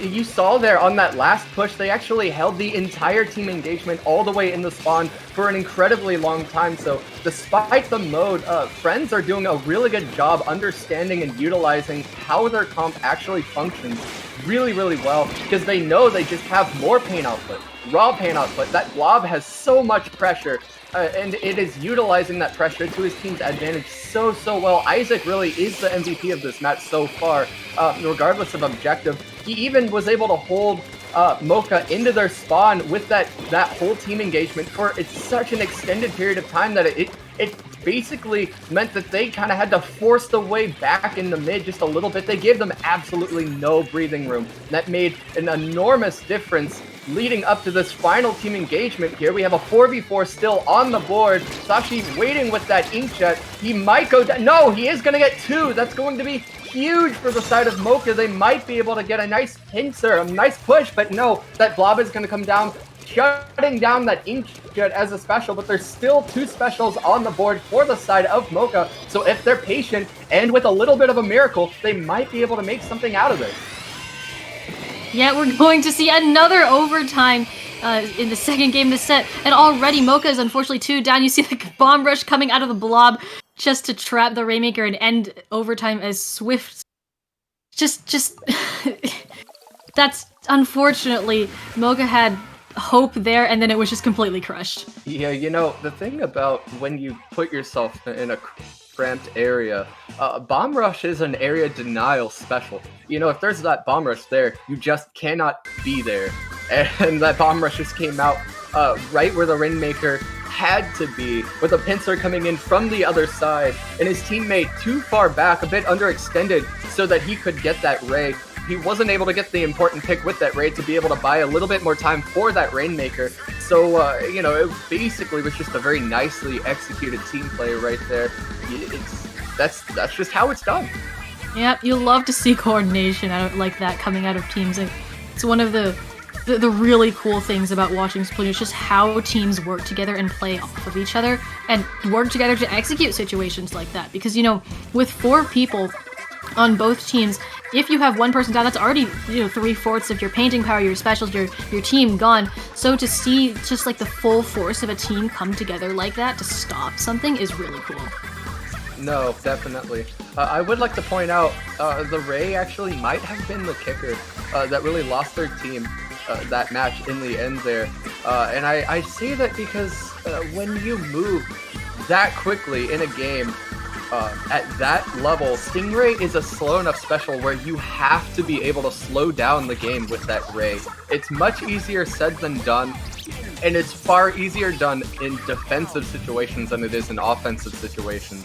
And when you're in that offensive situation, the other team can kind of play around it. Unless you get a huge pick with that Ray, it's just not going to do you much good, because the further back you are in that offensive situation with the Ray, unless the other team is in a very cramped area, Ray is an area denial special itself as well, so it does make sense to use in those situations, but you're just so underextended. You see him switch right off it onto the ball point, so he understands this, and they're making the adjustment and seeing if they can get one more game, just at least one win out of this set. But yeah, it's definitely not an uneven match. There's definitely a lot to be said and a lot to be liked for both teams so far. The ballpoint already making enormous gains for the team, able to buy a lot of space in mid. They're going to take out the main source of pain on the other team just for the time being. That's going to be able to buy their team enough time to get right back in it. Those beacons are also going to help speed up the game quite a bit. So this is going to be, I think, honestly, Mocha is going to take the win out of this.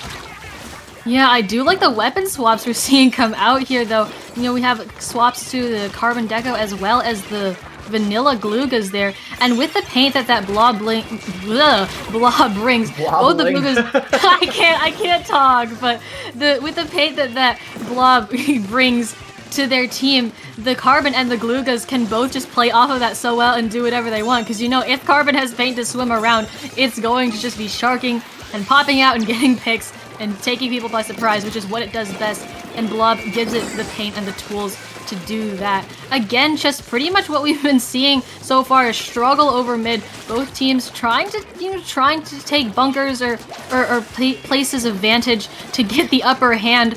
And we do see Mocha at 1 down, but they are still fighting the good fight. It goes another down, and so that is Friends taking the opportunity. 3 down for Mocha now, and so they are going to paint that mid-green, take tower again, and try and get a bigger push than, just 71. You saw right there, the Zap, they didn't have a whole lot of spacing towers, so they were kind of helpless in that situation where they were up against a lot of spacing power. We see the bomb rush coming out, and the Blob able to really deny them that alley, that cramped space. That area denial is playing so well. That spacing is doing excellent work for them. It's able to give their team just so much room pushing forward. They might be able to KO this. They're past the last checkpoint, but it is one last person on the board. The bomb rush coming out in spawn. No, he's cheesing it. Oh, he's taunting them. Look at him. I mean, well, the game got KO'd anyway, but just seeing that Blob being the last person alive, look at how green that map is. Look how quickly Friends just showed what they did best. Even with a little bit less paint with the Glugas and the Carbon, just the Blob and the Zap able to take over so much of the map in so little time, and a swift ending to a very tense set, honestly.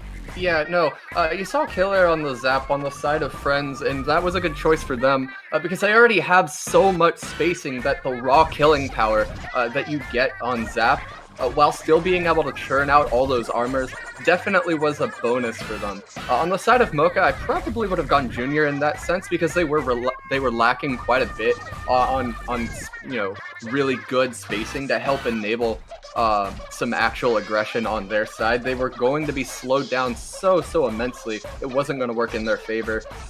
Just those tiny little weapon picks can make all the difference in a match. Yeah, a very convincing 3-0 by the end there, to what was otherwise honestly looking like a fairly even set, but just a perfectly executed KO. It really doesn't get much better than that. Isaac coming in, clutch, just being the last person alive at the end of that entire team engagement. That spacing and the bomb rushes and just the sheer amount of paint that he's putting out, just putting out so much pressure. It really made the difference in that set. Yeah, we keep talking, spacing and paint and pressure, and honestly, that's one of the things I really like about Splatoon, the added paint mechanic. I mean, it seems so, integral, whatever the word is, it seems so ingrained into the game because we all play it and we're all used to it. But when you take a step back, that ink mechanic adds so much more, because even if you're not getting kills, you're still making it so that people can't move where you're putting out, bullets or bubbles or whatever your weapon puts out. And when you're painting the ground, you're making it dangerous, literally dangerous terrain for other people, because if they step in it, they take damage. They have to paint over it, and now that's impassable for them.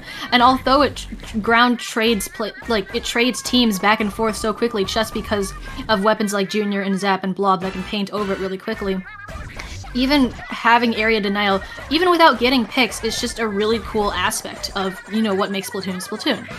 Yeah, no, and you definitely have this, this territory, this area control in all competitive shooters, right? But the really big difference maker with Splatoon is that it's very, very easily taught to people because it's something they can actively see on their screen. In fact, it is the main objective of the game at all times.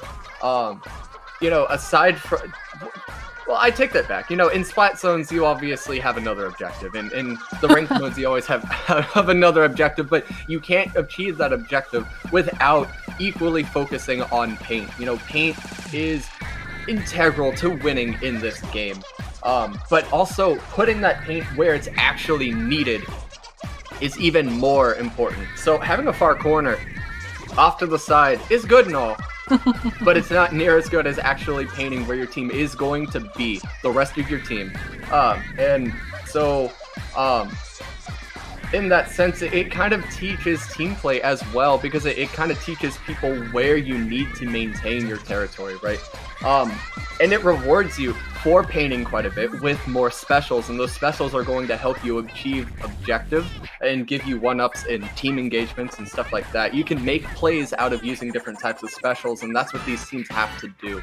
There's a reason that the areas on the side of pit that nobody goes into are literally called useless on the call-out map. You go down there to farm armor, and that's about it, because there's no objective down there. There's no reason to be down there because all of the action is happening in the center of the map. So, in solo, you don't want to be off in turf war painting a corner because that leaves your team in a 3v4 for the actual engagement over objective happening in mid.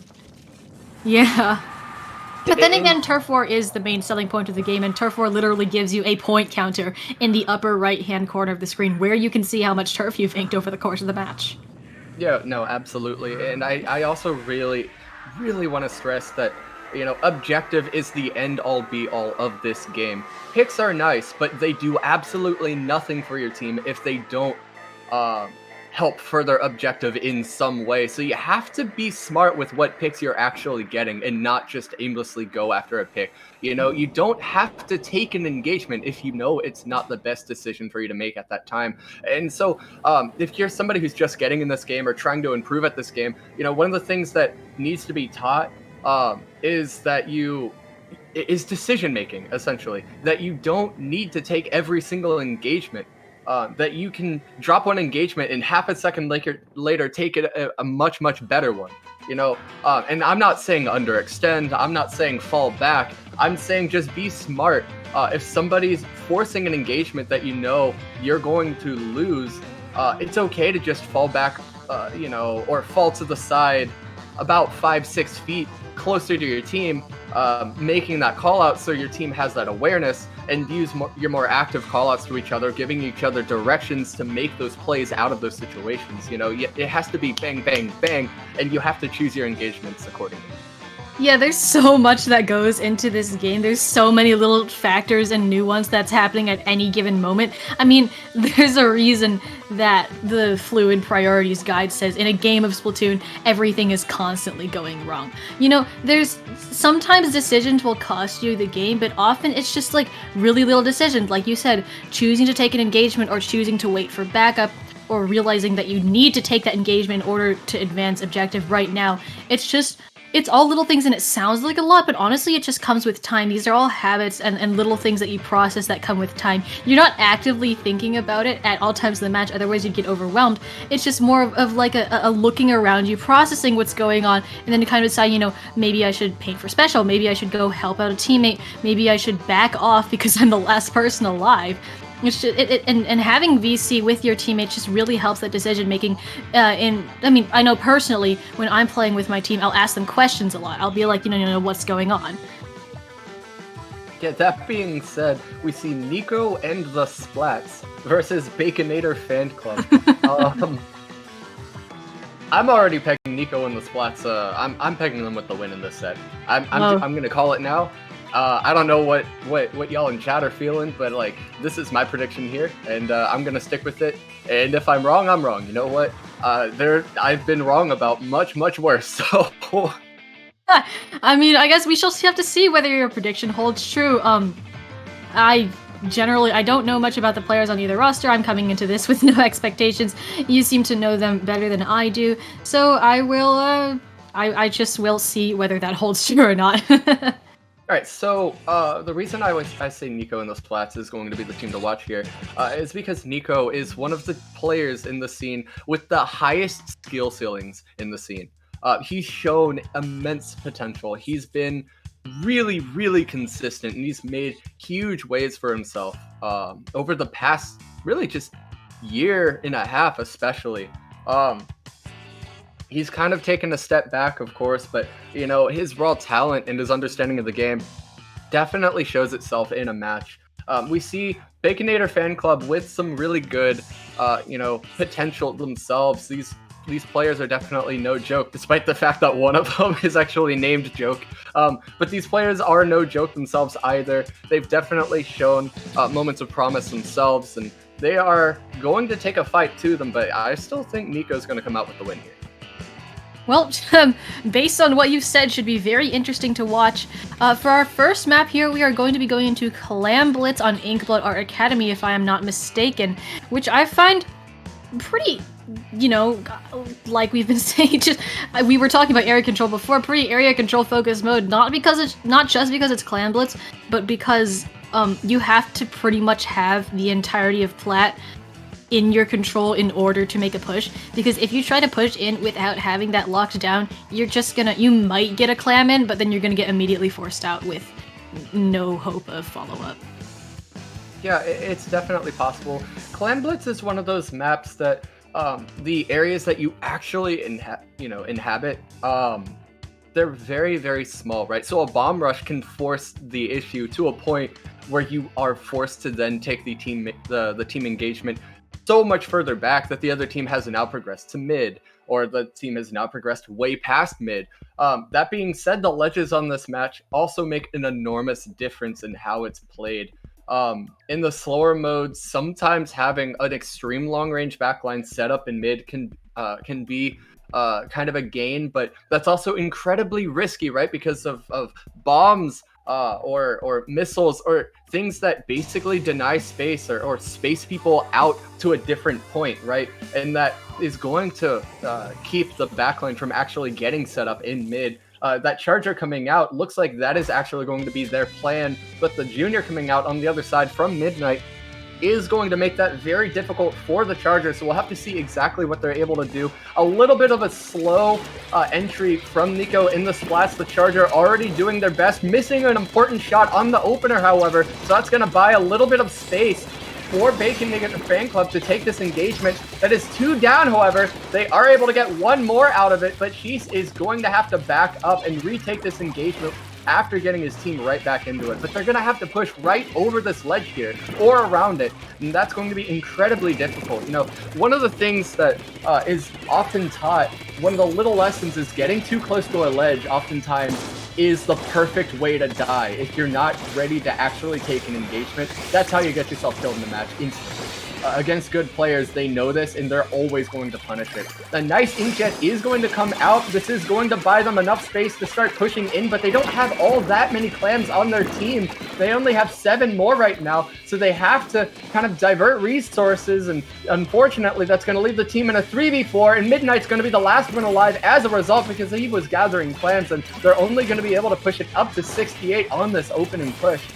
That's going to be, just about it when everything is said and done. Yeah, really interesting opener out of both the teams here.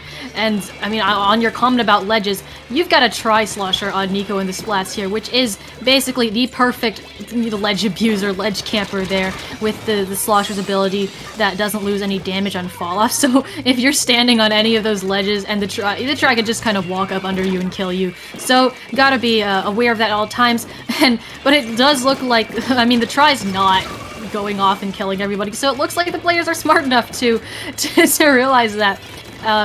We see, honestly, Nico and the Splats with 28-4 clams here, setting up for a push of their own. And like you said, Baconator only made it to 68.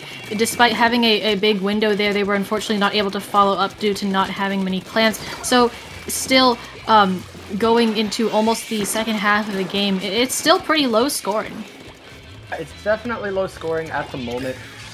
Like I said, this is a very momentum-based game, and neither team has really built a whole lot of momentum. We see a jump coming out on the side of Nico and the Splats, however. I don't know if that's just for show or if they're really pushing the issue. They now have a 4v1 on the board, the Booyah coming out, but it is a Sharker. It is not a 4v1. He's going to come in right behind them, and this is going to be a pincer that they're going to have to work through. The Charger is down, but they are able to put some points on the board, but he is able to get 3 down on the side of Nico and the Splats, so that's going to be an enormous play that's going to hold things, basically as they were.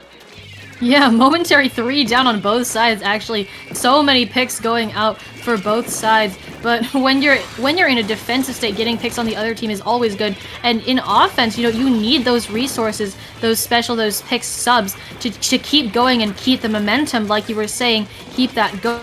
Unfortunately, being 3 down, they were not able to continue that push, and if they hadn't gotten picked off, that could have been a lot bigger. However, they do still have that power clam, and they have time, they have a little bit of time to keep this going, so the game is not over yet, and if they just got 1 power in, unless I'm not doing math right, if they just got 1 power in, they would take the lead. Yeah, just 1 power in would take the lead, unless unless Baconator Fanclub is able to put in a power clam themselves and kind of change that. They are going to get a trade here that's not really going to change the situation on the board. That Dually Squatchers are still up. That's kind of a little bit of a dated pick, but it's also still a really, really strong one. Dualies in this game kind of, what they do is they're able to kind of break the main mechanic of the game by pressing B to go through enemy ink. Unfortunately, it's not going to do much for them this time, however, but the team engagement is still going to go in their favor as they are able to get 2 down on the side of Nico and the Splats as they try to force the issue. The Booyah wasn't able to get the pick that they needed. That's another down in mid. Midnight just painting forward, but ooh, a beautiful splat by the Charger. This might actually save the game right there. That 1 pick, they're able to get that power clam and the lead, but it isn't a safe lead. It's incredibly small. All that Baconator Fanclub needs is to get the important picks here and then be able to put just a few clams in themselves, and everything is different. Yeah, we're heading up on the last 10 seconds of the game, and with that pity clam comes a guaranteed overtime for Baconator as they are trying to put together the resources here, the specials, the turf, the clams, all that they need, and the picks as well. Crimson here on the K-shot, getting that very nice pick, and unfortunately goes down to a well-placed suction bomb. So that means that the power clam, they just couldn't get it in, and so the Zap will live on. Another one dying on that block there. They run up, they get the power clam in, and they get another power clam in, and that is going to be the lead and the game for Baconator Fanclub. The last-ditch overtime push coming through for them. Yeah, that's definitely what I was talking about when choosing your engagements, right? He saw an opportunity to get a couple really big picks right there, but his team had those picks down. You could see on his screen, he definitely reacted to that inkjet, so he knew about the person coming around the other side that was able to eventually sneak through and get those 2 power clams in. And it would have been his job to take that engagement and just try to at least stall that while his team was able to get those important picks. But, just one little decision in this game can make all the difference in a match. I want to point out that Nico on the Zap had 20 KA. So even though they lost that game, that's such an impressive showing of skill. And I definitely see what you were talking about earlier now. Yeah, I'm not surprised. He's always been pretty solid. He's always been good. So we are now going to be heading into Splat Zones on Piranha Pit as the second match in our our set here. And honestly, Splat Zones on Piranha Pit has always been one of those strange maps to me. Like, it's common. I see it a lot in tournaments, but I don't know why. I don't know why people like it so much. You know, this is easier taught in Rainmaker than in the other modes on this map. But this map is enormous, right? It's so long. You have to move so far to get from one side to the other. They're able to make it a lot smaller by, you know, kind of squishing the spawns into mid and pushing those zones right in the middle of the map and just making sure that spawn isn't too far away from objective at any given point in time. And that definitely does a lot for balancing the map, but in reality, you have so much real estate and so much space to work with. That's why you see so many specials coming out on this map, but you also don't see the two sides of this map, the long sides of this map. As you said earlier, those 2 points of the map at the very ends are actually called useless. You don't see them used too hard unless it's in a lockout situation.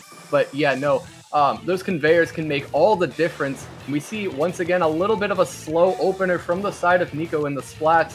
Baconator Fanclub is going to go one down, however, in this team engagement, so they're going to come right back in and collapse in a pincer. The armor coming out, that is 2 down on Baconator, so this is going to be a nice opener for the side of Nico in the splats. They're going to choose their engagements once again and just know to back off right there.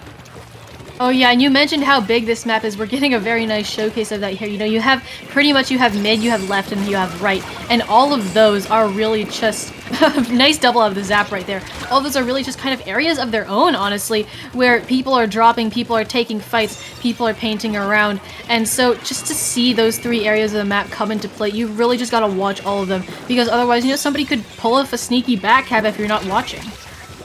Yeah, no, absolutely. If you're positioning well as a team, there is really not a whole lot of sneaky back half to be had, because, you know, the area that they have to go through to get there is one that you can watch very easily, or inhabit, or deny, because they would have to push through or over ledges, and you're able to deny those really well. As you can see, Nico over here doing just that. The wall coming out to deny the other sides of the team. So they're going to hold on to zone just a little bit more and be able to try to continue to take lead here. But yeah, this map being as large as it is allows for a lot of different types of pushes, as they're able to kind of rotate and choose which side they really want to push. I mean, yeah, we're just constantly seeing pressure out here from Nico on the zap. Unfortunately forced to retreat as they are the last one down. And they do finally get pincered and taken out, but they just sat up there for such a long time, painting over that ledge and putting pressure on, just not letting anybody stand up there and set up. So now with that wipe on Nico in the splat, Baconator Fanclub does get a chance to set up here. They are 1 down to Nico's 2 down, so this does give them a chance to take the lead. But again, with how fast Splat Zones can play out, unless they keep holding this, it's going to be a very small lead.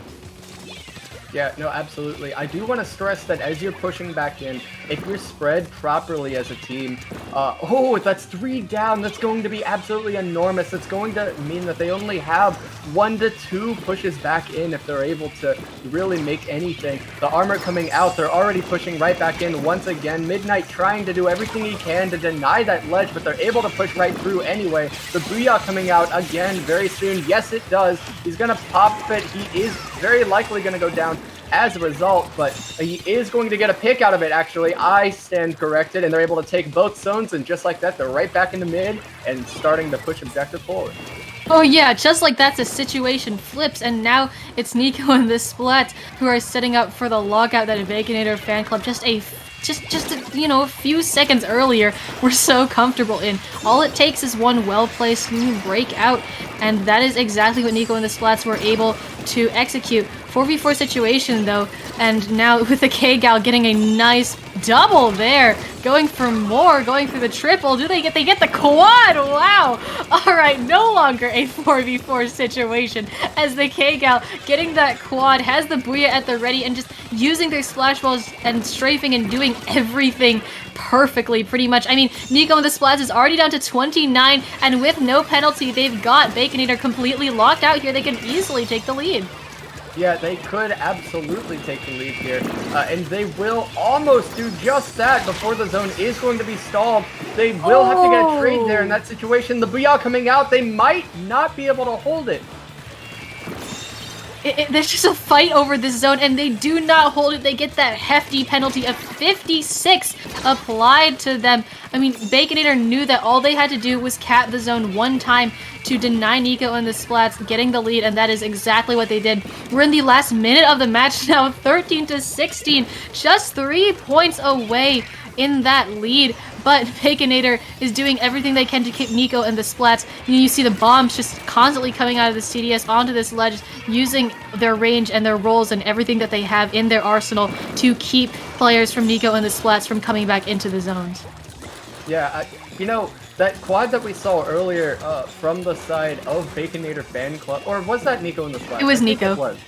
Yeah, that quad that we saw, that was actually a really smart play, right? He actually backed off and feigned giving the other team free space. And, you know, if you're given free real estate in comp, you take it, right? You kind of just take whatever you can at all times. You push the issue quite often because nobody's actually going to give you things. And, you know, they thought that they were giving a free pick right there. The overtime is going to go in the favor of Baconator Fanclub. They are going to push right through, but they thought that they were going to get a free, you know, kind of a free walk-in on the right side. But what they did was they walked right into a pincer, and it was a really nicely executed play by the side of, who was it? Mordo? I believe it was Mordo at the time. Yes, it was. And you're right, honestly. I mean, you're given free real estate, you take it, because you take everything that you can get in this game, because if you wait a second longer, it could just be snatched away from you. And I mean, that's exactly what happened right there. So I'm glad you pointed it out. It was a really nice play. Yeah, it was a very good play. Unfortunately, it wasn't quite enough to you know, hand their team the W in that game, but they, you know, it was close. They can definitely take it back and at least pull one win out of this. Every single win that you can get in this format matters. Oh yeah, I mean, going 2-1 and going 3-0, or whatever. I mean, I don't even know if I said the numbers in the right order, but that one game, like you said, can make a huge difference in the results, especially when it comes down to tiebreakers, because, you know, set wins and set losses aren't everything. You know, if you have a team that went 0-3 and everything, they're going to play slower than a team that went 1-2. Yeah, no, absolutely. Right. So, not just that, you have to think about it this way. There are 5 rounds in the Swiss stage. If a team goes 1-2, every single one of those rounds, and another team wins 3-0 in one of the rounds, and loses all the other 4 rounds 0-3, despite losing in all 5 rounds, the team that went 1-2 in all 5 rounds is going to be placed higher.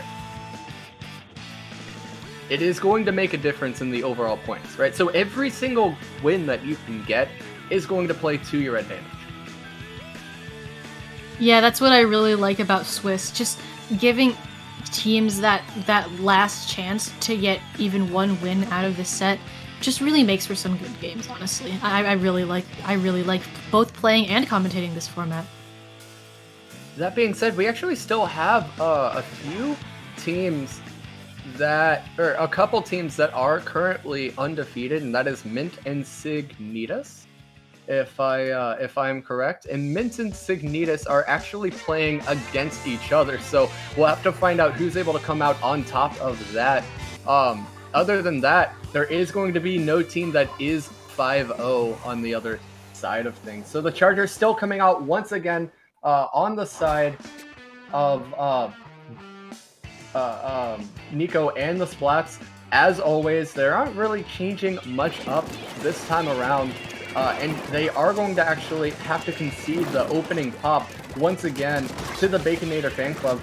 Nice pick. That might be 2 there. No, Sheesh isn't going to be able to cheese out that second pick, but he is going to get the cleanup, and that's a really good opening through that left side. They're going to paint out and start pushing through it. Sheesh is going to get ready for a pincer, but the bomb coming out, trying to deny it to them. It is going to be to no avail, but Sheesh is going to push forward just enough to buy the Rainmaker enough space to push to 27. We'll see if they can get just a little bit more out of this. Now to 26, 25, 2 down on the side of Nico and the Splats. This might be a KO, and it is. Baconator Fanclub, convincing. And that there is what we call a Rainmaker moment. The game barreling so far forward in favor of Baconator Fanclub. I mean, like you said, this is...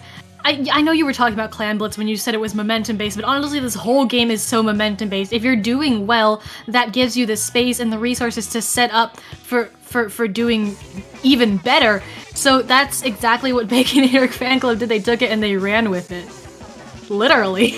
And, you know, I do want to point out Commentator's Curse. I predict that Nico and the Splats are going to win this set, and of course they lose 0-3. So, you know, what do I know? But, the Commentator's Curse will always haunt us wherever we go, and it will never change. And you know what? I wouldn't have it any other way. But Mint is currently still sitting undefeated.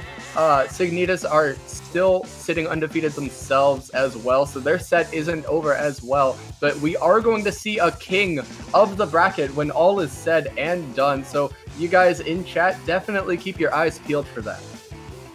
Oh yeah, I mean... Commentator's Curse even follows me outside of the game. Like, I will be giving callouts in the game, and then the game will flip to the absolute opposite of what I was saying, and I'll be like, you know, why now? Why? But it's pretty funny to have that, and I think honestly, I don't know why it keeps happening, but it does, and it's really entertaining. Yeah, really entertaining. It's also kind of, oh man, I totally predicted that totally wrong. Whoops. You know, it's kind of a feel bad moment for whoever's actually commentating that moment, because you know that you done oofed, but it's whatever. Yeah, and you know, you can look back on it and laugh, and I think that's what really matters in the end. Yeah, absolutely. If things don't change, Mint, Azure, and Team Catnyaclism, if I'm correct with that, Catnyaclism? Team Catnyaclism would be going 1, 2, and 3 in the standings. Signitas can change that entirely with a win right here, putting themselves in first. But I don't know. I mean, it's looking pretty convincing. The top 4, the top 5 in this bracket have already set themselves apart from the entire rest of this group. And we're going to see some really high-level matches in the top bracket of this thing. Yeah, I mean, for those that don't know, that was the 5th and final round of our group stage. So after this, we are going to be heading into Top Cut, which is why we are discussing, you know, the standings of this. It's just going to be really interesting to see how the final standings play out. Yeah, absolutely. That being said, I believe we are going to go to a little bit of a short break, and we are going to be right back with you. So definitely stay tuned, and you know, don't go away.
Hello everyone and welcome back to Testing Grounds 14. Of course, once again, I am Astro. It is a pleasure to join you guys again today for this set. This is actually going to be the first round of Top Cut. We're going to have Mint, which we've actually seen already on stream, versus Healthy Diet Food Groups.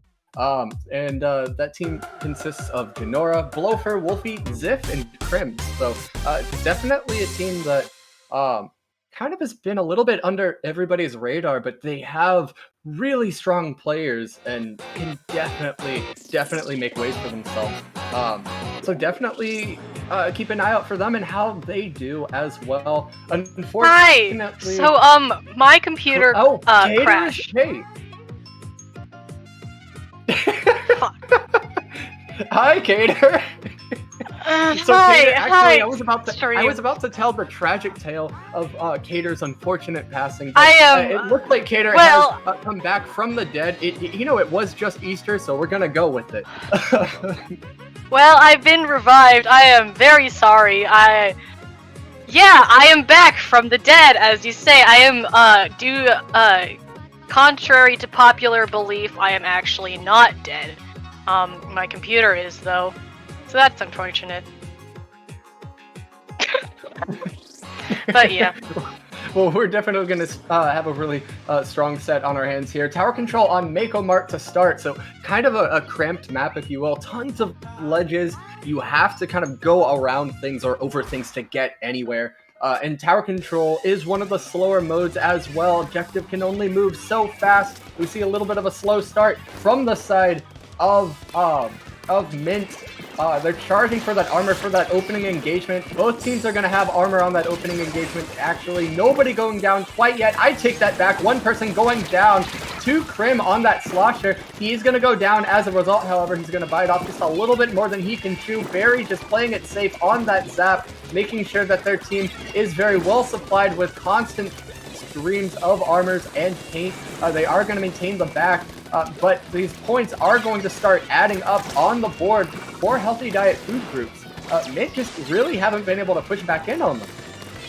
Yeah, I mean, a strong opening, it took a little while, but they got the picks they needed. They took the opening, getting it to that first checkpoint before Mint doing a little bit of turret control, bringing the push to a slight stop, but they're gonna get right back on it as Mint goes 2 down, and, well, still 2 down, although that's just with one member now respawning. Slosher riding the tower, and so they're going to take it past that first checkpoint down to 56.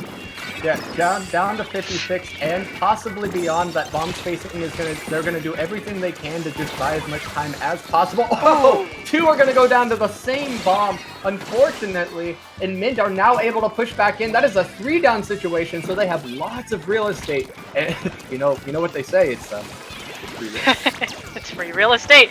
Such good picks. I cannot talk. Such good picks off of that Inkjet there to flip the game in the favor of Mint right now. And so that's they're trying to make a push of their own right now. I mean, you see all of those bombs coming out, and yet another Inkjet already coming out here from the T-Tech. Unfortunately, not able to get any picks there that they would have liked, and gets their jump canceled. So the push stops right at 69. Unfortunately, it was a pretty nice push, but unfortunately, it just was not enough. They did not have enough resources to keep it going. Yeah, the Inkjet coming out. This is a team engagement that they're going to be taking once again to try to push to the second checkpoint if they can. Wolfie, unfortunately for him, not getting any picks with that jet, not really able to do a whole lot with it. It looks like Mint saw the jet and just kind of hung back and waited on it, and it really played to their favor. So now it looks like Healthy Diet food groups are going to have to get themselves right back into this team fight. They're going to have to take the neutral engagement just a little bit further back in mid. Inkjet coming out on the side of Mint this time, so we'll see if they're able to push through on this, but he is going to go down and have to waste that Inkjet without making anything out of it as well. So a lot of the Inkjets being wasted to start this match, and nobody really taking too many chances here. Yeah, both teams are playing it pretty slowly, backing away from a lot more engagements rather than taking them. We see Mint here going 2 down, going 3 down now with a nice pick. Wolfie on the V-Splash here, just going around, running around and doing what Splash does best. Unfortunately, does go down to the dually Squelchers, so they are not really going to be able to get much. And it is Mint that gets on the tower yet again, so they were not able to take advantage of that pick opportunity that they had just because of the counter picks that Mint was able to pull off. Yeah, they pulled it off quite well. So much stalling going on in this game. We see Dualies doing what they do well, pressing B button to get out of danger and pressing B button to go through enemy ink. He is going to get 2 out of this. Those Dualie Squelchers are probably the most mobile weapon in the game when you're able to utilize the jump tech well, and that's exactly what he did. All the way up to the second checkpoint now. They're not going to start putting any more points on the board yet, but they're trying to put together a pincer and push all the way through the right side. It's not going to play in their favor. They will. Oh! They're able to get 2 actually with that faller. That might keep them in this push just a little bit longer, but no, they're going to have to back up. Oh, a nice, beautiful baiting play right there on the Rapid. He's gonna get another as well before he finally goes down to the Slosher, but man, just some gorgeous plays to get their team right back in it and putting points on the board yet again. Mint is on fire right now. Gosh, yeah, being the only one alive and still able to get those baller picks, the torpedo pick, finally going down to a 2v1 or even a 3v1, that was just such good individual gameplay out of the Rapid there. Having the mechanical skill to be able to pull that off at times where your team is not able to assist you just gives your team even more skill and chances to pull that off. I mean, you see Mint here just back at it again with another push, trying to extend their lead. The tower is up so far, and Healthy Diet food groups in this last 10 seconds really needs to get on the offense and not on the defense, but they go 3 down to Mint with a bamboo being the last one standing, and so that is just going to be no overtime for them, and that is going to be a very convincing game 1 for Mint. Mint, Zap actually made a really smart play at the very end there as well. They fell back because they knew they had a very comfortable lead at the time. It was going to take a very long time for Healthy Diet food groups to win enough engagements to push to a lead themselves. So they just kind of felt back. They chose their engagement. They fell back, and while their teammate was still able to hold the attention of the other team for just a couple seconds, that allowed time for the rest of their team to get in and collapse on them. And as you see, Healthy Diet food groups just kind of had to push right into the collapse, and they just couldn't win that engagement. It wasn't going to play out in their favor. Oh yeah, I mean, we're seeing just so many smart plays out of both teams and individual players here. Like, the individual skill, it's just doing well in this game. It's just a combination of being able to stand for yourself individually, but also when you need to work with your team. And it's just so impressive to see both of these being displayed just so well by the players that we're seeing here tonight. Yeah, absolutely. I'd kind of like to really dissect that and try to figure out exactly what the win objectives are for these teams. How they're really taking these games, exactly what they're trying to really do. Because here's the thing, you can form a comp, but if you don't know exactly what you're doing with it, it's not going to help you too much. You have, like, the first things first, you have to know what you want to do and how you want to do it, and then you form your comp. and how you play around that, right? So in this game, they're going to have to tame an entirely different beast on Clam Blitz Humpback Pump Track to start the next match. And you know, this is a complete 180 over a map like Mako Mart, where they have to go around all those ledges and kind of work with really cramped real estate all the time. And you know, it's so much large, enormous hump in the middle. You see Sloshers coming on this map is absolutely no surprise. Juniors coming out from both sides. Blofer coming out on the bamboo this time as well. You know, this being as large a map as it is going to take just that much longer, maybe 1 or 2 seconds longer to build up enough momentum to really make an enormous push on this map. Because at times you have to push relatively far to make an actual pincer out of it. Oh, Crin's out of ink. He's going to have to back up. He is going to successfully do so, but he's in a 4v3 situation. Make that a 4v2 situation. He is going to get a pick out of it. Make that a double. He's able to keep his team in this with the bomb rush. He isn't able to get rid of that baller, so he has to take a whole different engagement once again.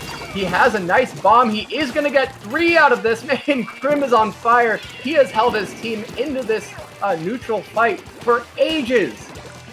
God, honestly, I love the pick of Slosher on Humpback so much, especially Soda, because, and we saw just it displayed so well there. It can take advantage of all of the slopes, all of the little crevices everywhere on Humpback, as well as that bomb rush. It combos with the Slosh so nicely, but also it can really just take area so well because the bombs explode immediately upon contact with the ground. You could just throw them over the huge part of Humpback. We see the first push out of Healthy Diet Food Groups coming here, that name.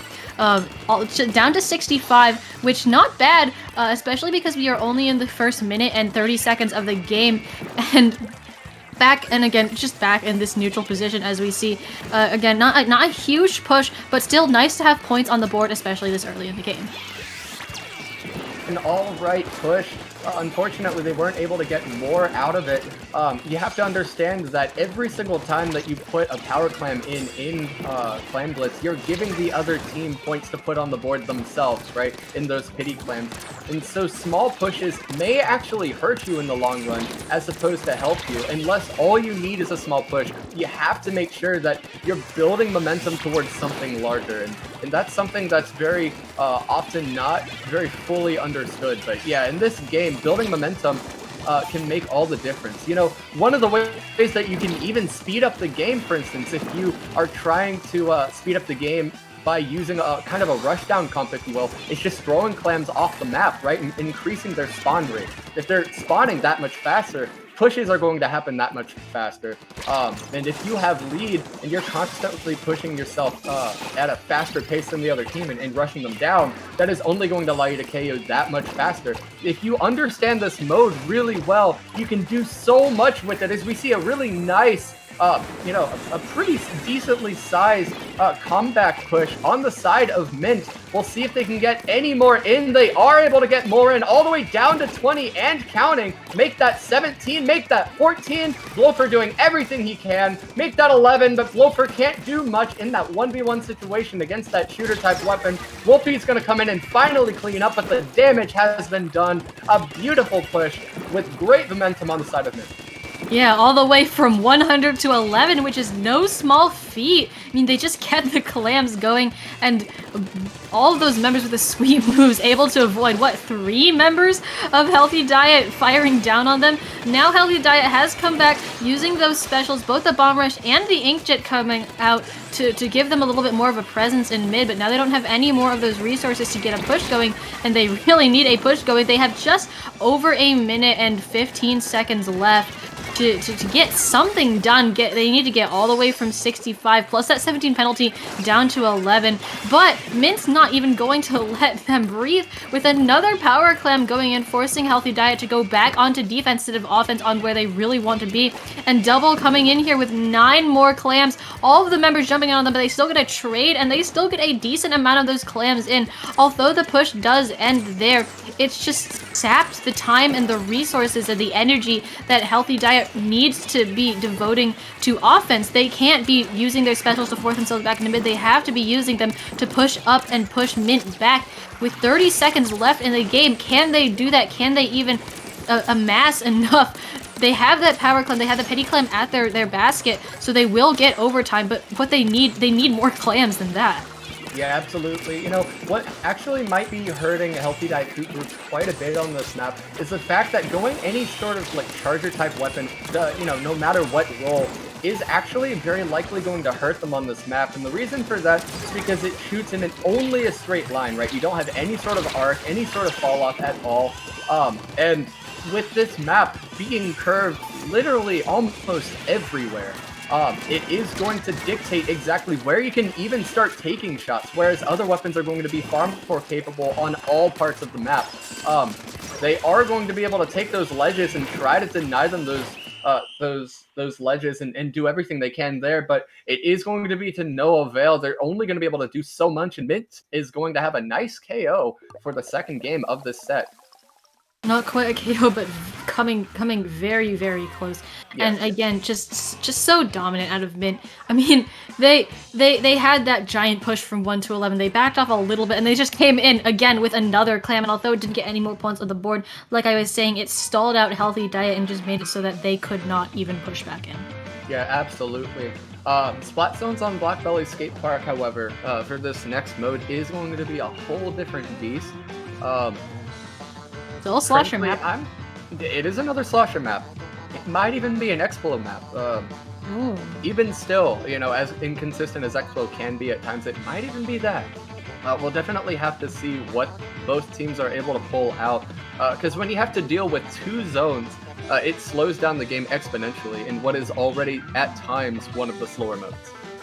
Yeah, we did see a double zone map on Piranha, but what differs from it sets Blackbelly apart, excuse me, is that with Pit, the two zones are in basically a straight line within straight view of each other. So once you take one, you can throw a bomb, you can kind of use your range to poke up a little bit farther, maybe neutralize that second zone and just take it. It's a lot faster. But in Blackbelly, you have that giant tower in between both of these zones, which are located diagonally across from each other. So you gotta take one, then you gotta go all the way over to the other one, and by the time you've taken that one, maybe the other team has snuck in and neutralized the other one. So sometimes, if you're not carefully like dividing your resources, but if you're not keeping both zones, it can just feel like a back and forth and back and forth. Yeah, back and forth indeed. That's why it's so important to be well coordinated on this map and be able to work all sides of the map well in a whole team engagement. Being able to work as many angles and areas of pressure as possible. You know, spacing can only go so far because it can't go through an enormous giant wall. It maybe you can go over it, but you're just best taking the high ground in that situation.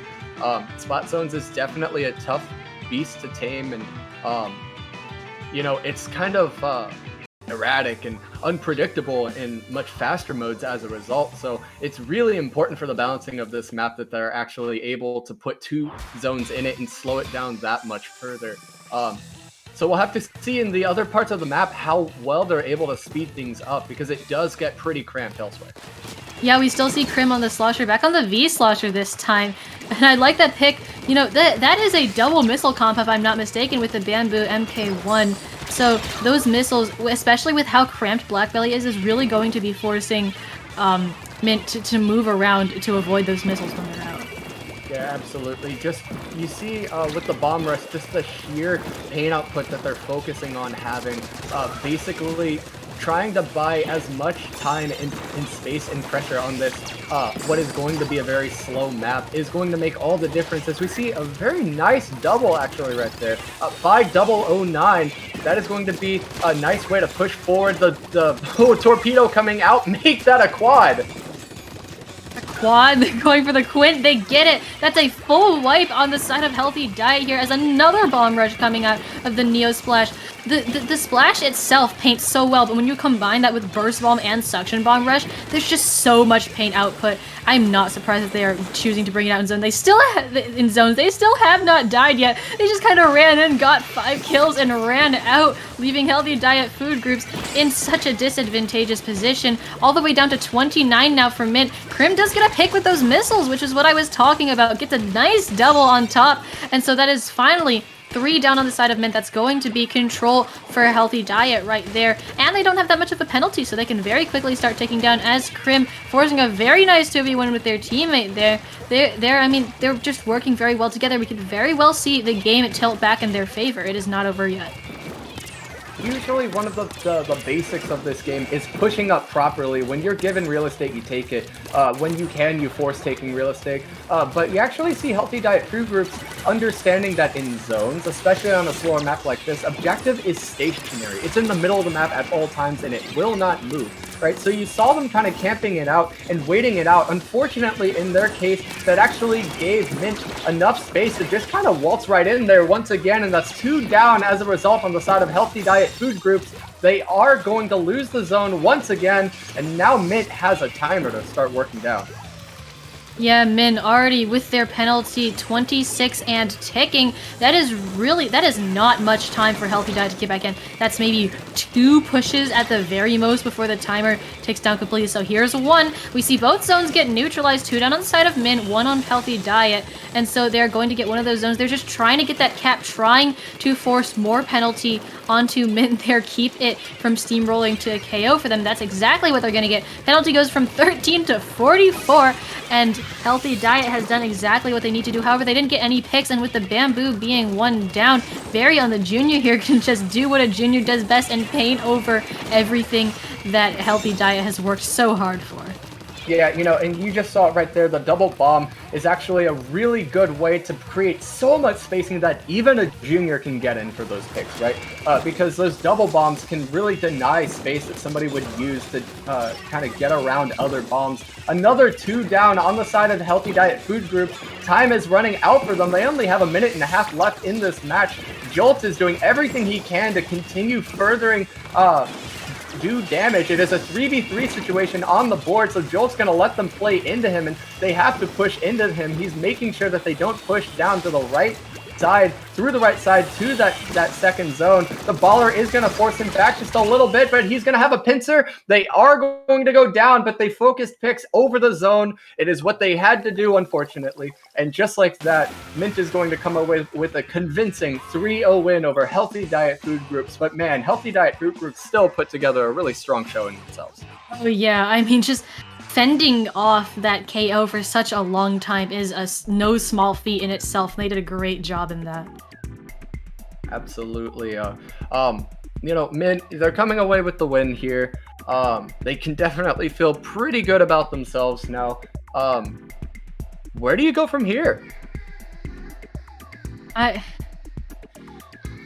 was just a really good win for Mint, honestly. I mean, I don't know what I can say that hasn't already been said already about their team play. They just worked really well together, did exactly what needed to be done, and you know, in this game, you get lucky once, and luck seems to be a big part of it, but really, you get lucky, and that's all you need.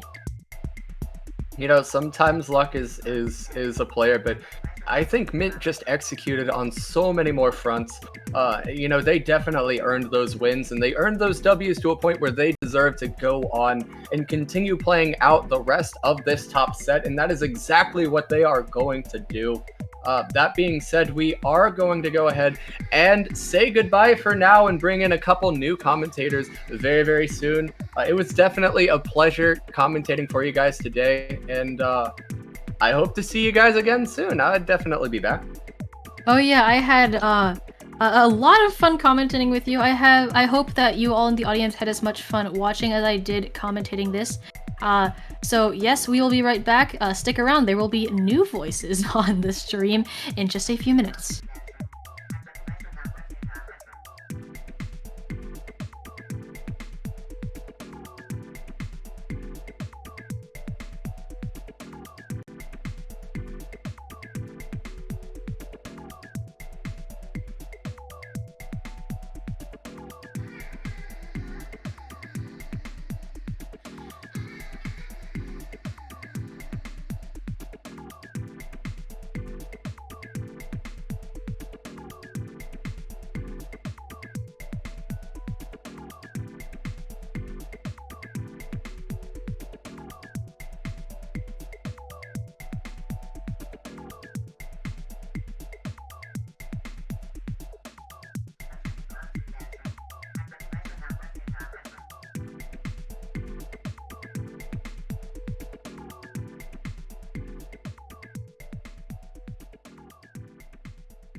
Welcome back to Testing Grounds 14.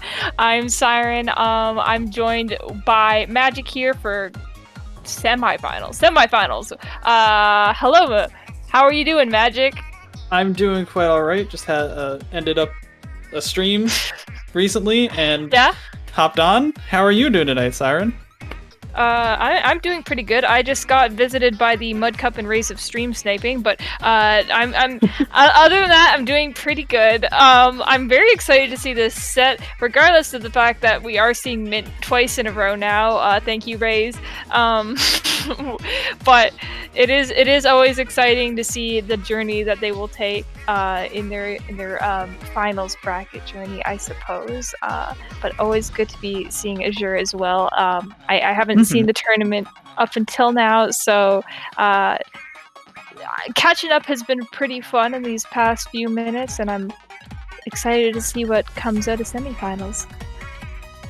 Well, we sure know the boys in blue very well currently. But Mint was on stream. I caught the last set, at least the last couple of games, and they looked very good tonight. They beat Healthy Diet Food Groups, which is an up-and-coming team. They've been knocking at the door for a little while, and I mean they looked very strong. I mean, it was a back and forth set, even though it was 3-0. Like, the games were back and forth, so Mint looking good. And Azure came out of a 3-2 set, so their morale's got to be high. I'm ready to see a good fight. Yeah, we're starting with Clamblitz on Snapper Canal. Getting some kind of expected comps here. We're seeing the Bamboo coming out of Shy. Not quite any kind of backline coming out of the side of Mint, but the Rapid is pretty good of a pick here, in my opinion. Right, especially on Ingite, who's just going to be super, super aggressive and oppressive, and is going to be probably following up that Dooley Squelchers, who decides to run to the face of two Azure members, and here comes Shy on that Bamboo, taking out that Rapid as the missiles come in. That's 3 down. There's already a Clam going in, because that Clam economy that Azure does so well with. Even though there's a flank on this Bamboo, there's so many Clams going into the basket that it doesn't even matter. And Siren, that's halfway done on this push already, and what does Mint need to do to overcome this deficit right now? Well, right now they gotta get Toast out of their base, who is not really giving them any sort of space to deal with, and they bring it all the way down to 35 at this point. So now Ingite just gonna be trying to recoup on the street here. The thing about Azure that you notice there, with their synergy that they have being a team for so long, they know how to make those pushes, and they know how to make them extremely fast. So seeing that in the first 30 seconds of the game is intense. Ingite getting a very impressive double direct onto Toast right in front of him in the street. That's going to be great for the defensive pressure, but I'm just sitting here kind of clueless on what to do with this baller that he did maybe panic pop in that moment there. Getting that assist help on Max, but Shy going to be doing some cleanup work here. Unfortunately, though, with all 4 members of Azure going down here, this is going to be the start of the push for them. They don't have too many Clams right now to back that up, but already down to the 54 mark, this is going to be a very good start for them. Oh, here comes the Pity Clam. They're going to be jumping it in. Is it going to be in time? I think it is, because they had a couple more Clams come in from the bottom and barely able to do so. But Azure backing up, not overextending on that defense, and are going to be pushing right back at them with specials at the ready. You see the Bomb Rush and the Rain coming online, as well as 30 Clams after picking up that Mercy Clam. And this is going to be a very strong push. Azure knew exactly what they needed to do to get that wipe and just put the pressure right back on to Mint's base. And here comes the push. 2 jump-ins, that's 2 power clams, as well as Max maybe going for a third, and they get it! A fantastic coordinated push, even though they all do go down. It's going to be just back and forth on each side of the base for the past minute or so. That was a very, very strong push, and it's going to be super hard for a pickup like this to coordinate against the strong Azure, but with a flank like that, it could happen. Yeah, we've been seeing a lot of counter pushes happening very early on in this game. Jolt making very good use of this flank. 2 members of Azure going down, and Toast just being on that respawn there. That's going to be a delayed wipe. They could get the lead back here, and they're going to basically have to almost knock it out to win this game. But with members of Azure still being down right now, they do have a very good chance of doing this. They just need to pick up more clams, since they have none on deck right now. Oh, here comes Jolt with a couple. It's not going to be enough to get the lead, I don't think. No, Barry decided to go back and pick up the power clam, but not going to be able to utilize it because the teams went down just at the wrong time. Not going to be able to jump it in. And Azure maintains the lead. Yeah, we've almost seen a knockout from both teams very early on in the game, and Toast is going to fall off on the map, taking 4 clams with him, unfortunately. So we're going to pan back to Max here, who is just trying to hold their pressure in mid right now. They do have that lead here, so they can play this a little bit more safely than Mint does, but they do need to keep in mind that Mint doesn't have that huge of a penalty right now. It's only a penalty of 27. 1 power clam is going to basically almost shred the entire thing. And with 3 jump hits, that's probably going to be the lead right now. They go right to the knockout and take that out. It looked like they had 2 members go up top, and that baller just probably had a decent amount of special power up and was just able to run it in, especially against something like a K-Pro who's not going to be able to shred it. Clams goes to Mint. Yeah, a very, very good comeback from Mint, from a very, like, convincingly, like, good game for Azure at the very beginning. They really brought that back. I think what happened towards the end there was this Azure wasn't able to assess the situation fast enough that there was somebody pushing in, and I believe that was a baller jump in of some sort. Yeah. So they were able to get all those jump ins, and maybe they didn't catch soon enough that they had picked up this many clams. Maybe they were playing it a bit too safe. I'm not too sure what's happening for them right now, but unfortunately, when you have such a small penalty like that, you can't afford to go down at all. It didn't seem like they had a lot of breathing room. Like, I know they had Toast on the Splash-O-Matic, but Mint had 2 pretty strong painters, right?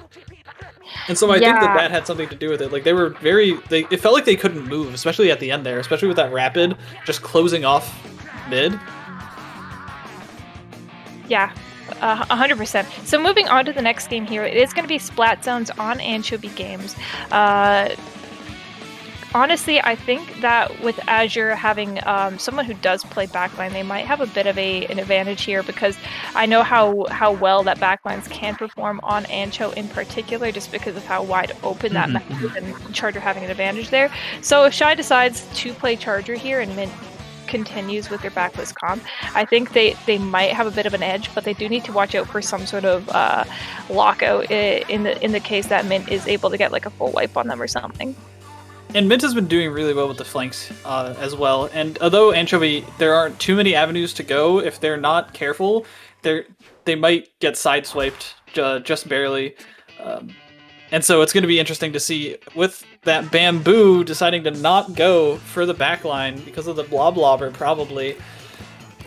But we'll see what happens. Looks like it's going to be a first cap going to Azure, but the armor coming out. No, the first cap goes to Mint, and they've already got control of the fan. This is looking not good for Azure.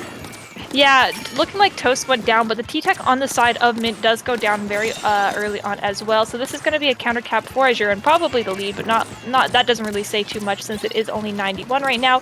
Shy going to be pushing up onto this left corner here, getting that pinch with one of the teammates there while these missiles are deployed. Unfortunately, with one of the members of Mint still down right now, being the junior, that is going to hinder them from making any sort of progress in the game right now, since they do need that paint in order to move up.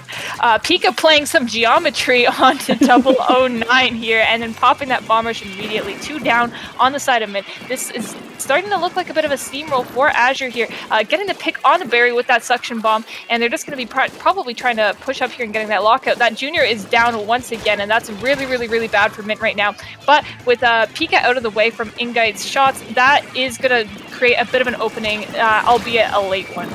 Albeit a late one, and Ingite going down. Unfortunately, 2 going down because of a great pick from Max, and although 9 seconds left, but Barry's on the fan trying to paint the zone, going to be unable to do so, even though they're going to take down 1. There's only 2 members left on the side of Azure, and this T-Tech is going to have to try to paint the zone. Same with the Rapid, but it's not going to be enough paint.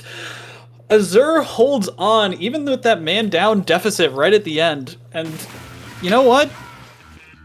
They're zoners. You know, Eminem's been real quiet since you just dropped that commentary there, Magic. So, Azure getting a very snap comeback onto Mint. So we're going to be seeing the 3rd game on Rainmaker Albacore. Not a map mode that we see too much, so I'm kind of glad to be getting some sort of diversity here in the map modes. We'll see what they're gonna be going here. I know this is probably gonna be a very Ray heavy map, so if one of the teams decides to pick Ray here, I think it'll be probably the smart decision. Though their comps have been working for them so far, so I don't know if that will make them want to stay on it or switch around. I think they're both kind of comfortable in their own shoes where they'll feel comfortable switching up their comp if that means that, you know, they're more likely to get the win here. What I mentioned at the beginning of the intro of the game was that, and I've been talking with Pika about this like a little bit, and I've seen his conversations on Twitter, and that he really doesn't like playing Blob with another backline. So I don't know if Shy is going to be switching off to like a pure anchor. I think C-Jet. C-Jet? Okay, C-Jet could work, probably. But if Pika's still Blob, he might just stay Ray, to be honest. Oh, it's not Ray, Bamboo. I think it could go either way for him. If he just sees that you can just break this map by using C-Jet, I think he's gonna just pick that instead. Yeah, true. Yeah, that'll probably be something we'll see in a few seconds here, just assuming that the match is gonna start soon. Feels like it's been a while, but probably not. Mint has been sort of running about the same comps this entire time with Ingai on that rapid, so perhaps we'll be seeing that again, but maybe they'll be incorporating a little bit more range into it. I guess hope so. We'll see. CJ, Yep. You called it. I called it. Okay, so we do see the T-Tech swapping on Mint's side for the K-Pro, so they are switching a bit to some more long-range options. We are still seeing that VDS coming out of Jolt here, which honestly isn't too bad if they were expecting Shy to be picking Ray here, which is already popping 15 seconds into the game, causing one of the members of Mint to jump out here, getting that assist on the rapid here, and that's going to actually start a good opening here. They have a good sight on that Doolies on the left bridge here, and they're able to take down 3 members of Mint very early on, just one of them being on the respawn right now. This Rapid's going to come back and try and stop the Rainmaker, and is able to do so, but this is still a bit of a tough position for Mint to be in right now. I love Shy's positioning throughout all of this. Deciding to walk forward on the bridge, even though they're a backline, they need to have the Ray, and just having that confidence to move forward as a unit was just really nice. And then moving to this right position to shoot at exactly where Mint was deciding to come break out of. Like, just every decision super important on these tiny positioning decisions. But Ingite and Jolt deciding to double team and go super hard on this C-Jet, going to take down Shy, and they're going to keep rolling, take down Pika as well. And this looks like it's going to be a counter push coming in. Here comes Ingite across the bridge. Yep, looking like they're going to be setting up for a push here. No one has grabbed. Never mind, they have grabbed now. But they are actually going to be taking it far left instead of that main bridge. Or no, they're changing their mind. Everything's changing the second I say it. Shy popping this right here, though, which is unfortunate since they did choose the Greats there. So there's really nowhere to hide from that. Ingite still trying to stay alive in this space here, but I don't think that's going to be a thing for much longer since he does go down in a bit of a 3v1 with Pika there. Pika going to be trying to take out this, I believe, the BDS here in the mid. But with one of the teammates of Mint showing up here on that left side, that is going to be game for Pika. Kind of a bloodbath going on right now with all 4 members of Azure going down. Barry picking it up right away, probably going to try and get this lead here, and he does get it down. Still pushing right now, but that is going to be stopped by Pika. However, they're trying to push. I thought this was going to be the end for them. It is only 2 members of Mint who are still left here in the base, and somehow they're kind of staying alive. Ingite and Jolt are still here, just applying a pressure to Azure. One of the members of Azure falling off the map, but they are able to get them out of the base finally. Never mind, there's still the Zap here who is going to try and get some extra points. I don't think he actually got any more. Did you see? I don't know. No. Yeah, no more. So unfortunately, that is just going to act as a bit of a stall. Now they're just going to be setting up. I don't know if they're going to play for reset here or if they're going to play for grab, but it looks like they actually grabbed it. They do grab. You know, what's funny is that whole thing could have been avoided if they had picked off Ingite sooner, but Ingite with that baller and staying alive in the base allowed the teammates to come into mid just fast enough so that they were able to take down Pika and get Azure down and get that second push going just in time for the Rainmaker to not reset. And then it led to that whole thing, and they burned so much time on the clock, and now they're still burning time as they're keeping Azure in their base, and they're gonna be maybe making a counter push out of this. Azure has barely even crossed the midpoint of the map in the past 3 minutes. They're doing so well at just managing Azure's aggression. Because, I mean, it seems like they just don't have much. You know, they don't have that frontline presence with, like they do with the Zap and the Rapid. But Max finally getting to take down one. Here comes the triple. Only Barry left alive on the side of Mint, but that Rainmaker is going to reset, and here comes the respawns. Can Max get a couple of picks? Here he goes! Maybe getting one, maybe getting two, trying to find the K-Pro as well. The Booyah coming online? Maybe? Yep, yeah, finally popping it. That does leave the Rainmaker a little bit exposed to bomb pressure here. And with Jolt dropping down and getting Max, that is going to be rough for them. Getting the pick on Pika as well. Can he make it a triple? He does. Actually, no, he just gets an assist on the Shy, but that is still going to be a full wipe onto Azure here. They move back into mid, and they are just going to be probably bringing it forward here. They don't really have to push it much further, but of course, the farther it is to their base, the better for them. So they are just going to be dragging out to a probably tougher position with 30 seconds left on the clock. They don't really... You know, they don't have a reason to be moving up much farther. Jolt spotting this flank here, but unfortunately getting picked off by Toast anyways. This could be very bad for Mint right now. It's only Ingite who's still alive. It goes down to Shy's right. This could be it. Oh my god. Pika's gonna go pick up that Rainmaker right now on that right side there. Toast just sharking up in this base here. I think he's staying a little bit too still.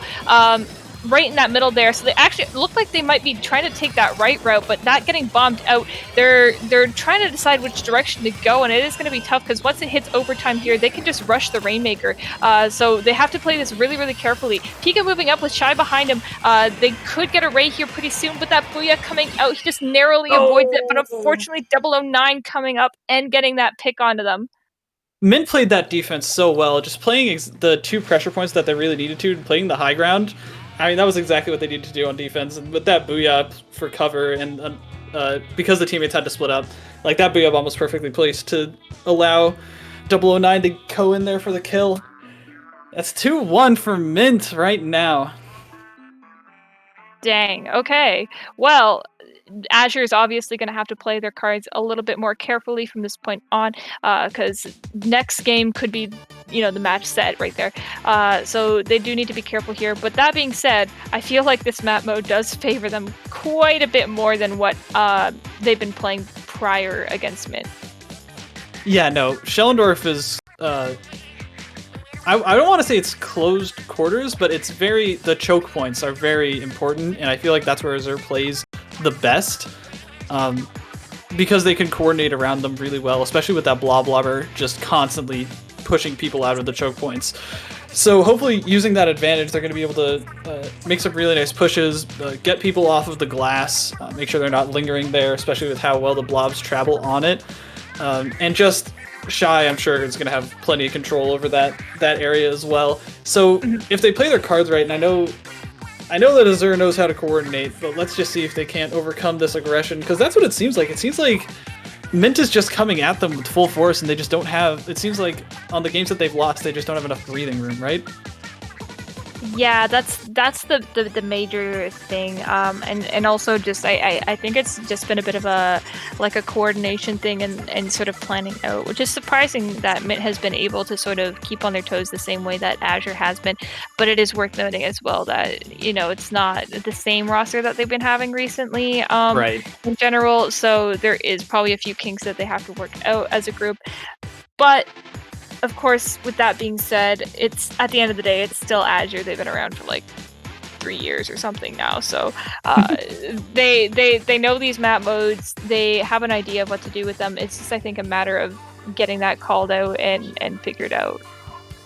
Let's see if they can do it here. Sticking with the blob, but they're going to be taking out the Charger. Shy saying it is time. The L3 coming out as well, and not a lot of change. In fact, I think almost 0 change coming out on the side of Mint. This is going to be a battle for the glass, and I think that Azure is going to win it. Oh yeah, with the blob and the charger being pressured, I think Mint has probably already dropped off of glass for the most part, figuring out, yeah, no, this is probably not our fight. The BDS actually hopping up on there, but with having the armor not actually getting sniped by Shy there, one of them hopping on the tower already, but unfortunately the K-Pro on Azure already going down, but this is going to be the first checkpoint for them for sure. Pika going to have to hop off the tower there. There's a million Tena missiles off in that corner, so unfortunately that does pick off Pika. Shy getting some extra points and getting the snipe onto Ingite there. These are going to be some good picks on this left corner. Only the end zap here on the top glass. So Toast is going to hop back on this tower here, just waiting for Pika to show up so he can hop back off and go onto the left side here.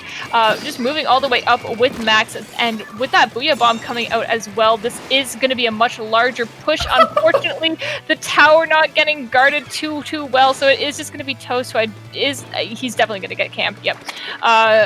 So this is going to be a counter push coming out of mid from this point on. They have a lot of time here to get map and specials for when Azure comes back.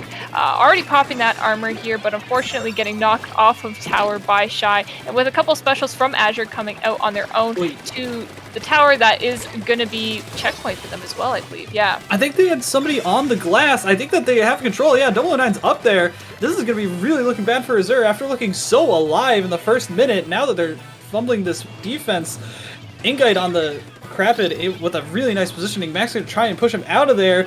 Maybe Toast coming in from the other side can help him. They're not going to be able to stop the checkpoint in time. Mint does break the checkpoint. Here comes Pika on the tower. Max is fighting in mid against 009, able to take them out. Here comes the pick on the Ingite. Here comes the jumps. No. Glass is going to be the baller. It's going to be the baller, and he's definitely going to go down here if Pika and... Whoa, where'd you go? Oh my gosh. Okay, well, he does eventually go down, so this is going to be a retake for Azure here. They are holding on to that Ink Storm here, so that is going to help them getting that pick onto Ingite very early on, which is going to be a great start to their push, but unfortunately going down to Jolt here on the left. That isn't going to be the end of their push there, though. They still have 2.5 minutes of this game, but they do need to take out 009, which they are able to, so Shy's going to hop back onto this tower with Pika jumping back in here. They're going to pop this Booyah Bam onto the top left here. Unfortunately, that isn't going to stop them from getting contested on checkpoint by Barry, who's just been sort of sitting up on this glass here this entire time. Yeah, Azure hasn't been able to get control of glass, unfortunately, and I think it's just because they haven't felt confident pushing too far up, especially with Toast and Max. They're trying to make it work, but it seems like they just haven't been able to make that progress that they want to, and now they're going 2 down. They're going to try and fumble this defense again as 009 and Jolt try and come in from the mid. The Inkjet does come online, and Max is going to get taken out as well as Toast. It's 2v2, and they're going to start getting even more points. Barry just going to dance on this tower, not getting taken down, going to get even more points as going down to the 3rd checkpoint. Here comes Pika's going down, unfortunately able to pop the rain, but not going to be able... Okay. Hold on. So we're changing back to Max here, who is taking this fight on Ingite here, which I think could go down here if the Ray is able to clutch it out. But unfortunately, I think Ingite was able to get out of there, or maybe Baller to live. Max going to be pushing up here, just narrowly avoiding these shots and all these sub-weapons from Mint. They are running out of time to sort of formulate a push, so they are going to have to start setting up now in order to get control of the glass, which they haven't been able to do so far. But unfortunately, 009 waiting for him on the left side there, knowing that he was going to be having to push there. The Shy getting a nice snipe from the top left of glass, and is just going to be trying to contest the tower there. Unfortunately, getting popped on by Ingite here. So they are going to be just pushing that tower once again to the left side here, but they do need to be careful because any wipe that they get being punished by doing this is going to punish them like crazy, and this could just give Azure the lead. I'm saying this right now, and 2 of them are going down. Ingite just having to pop Baller to live, but unfortunately his Baller gets popped, and that puts him down as well. But unfortunately, in the mess of things, that brought down 2 members of Azure. Just going to be Shy and Max, but unfortunately it's just going to be Shy left, and getting picked off here in the last 30 seconds is something you definitely don't want.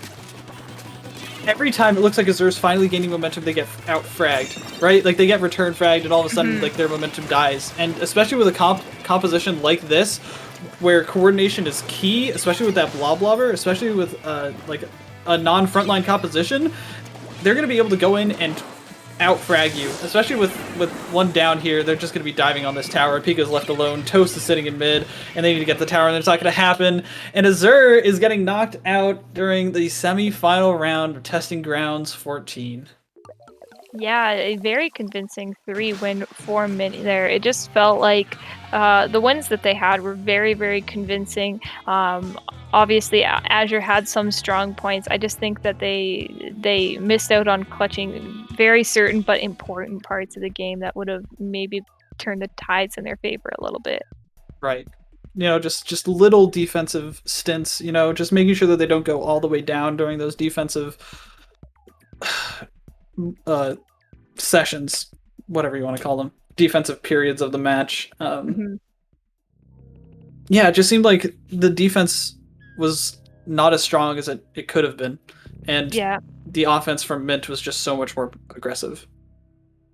Yeah, it felt like Azure was never able to get their glass that game, and that was kind of what stopped them from getting past that second checkpoint or even making any sort of dent into it. And I think that was like a huge deal. Their defense did struggle like a lot as well, which made it really, really difficult for them.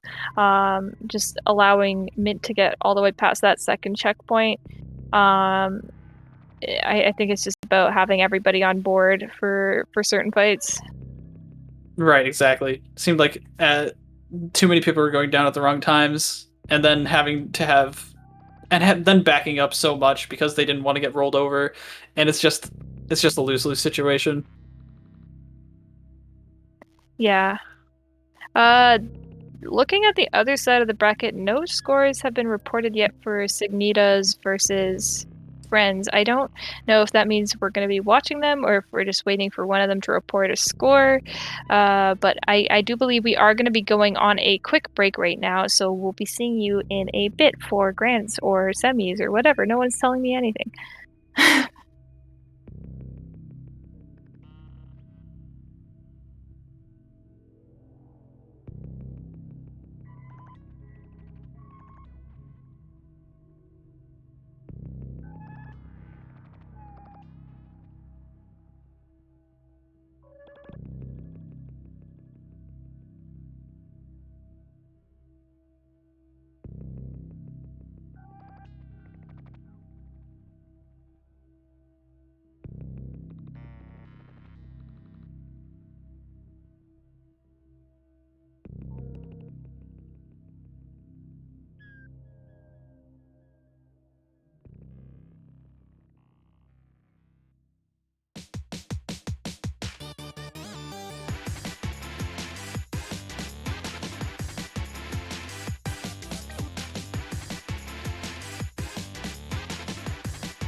Welcome back, everybody. This is Testing Grounds 14 Grand Finals, and we have for you a great match today between Mint and Signitas. I thought I'm it was like joined by Simon. Signitas, like some. I'm assuming it's a play on Dignitas, right? It's gotta be. What is a Dignitas? It's an esports team. Oh, the more you know. Can I call them Signitas? If you want to, I'm not stopping you. I'm gonna call them Signitas. I'm sorry. So we do have this good set with Signitas versus Mint. Signitas having a really good run so far in Grands. I think winning most of their sets. 3-0 and 3-1. So actually mirroring Mint exactly, because they also went 3-0 and 3-1. So they've had pretty similar runs in Top Cut. Indeed they have. I actually don't know how they did in Swiss, but I'm assuming they both did very well because they're near the top seeds. So, all things considered, this is looking to be a great set because Mint had a very strong win over a strong team in Azure.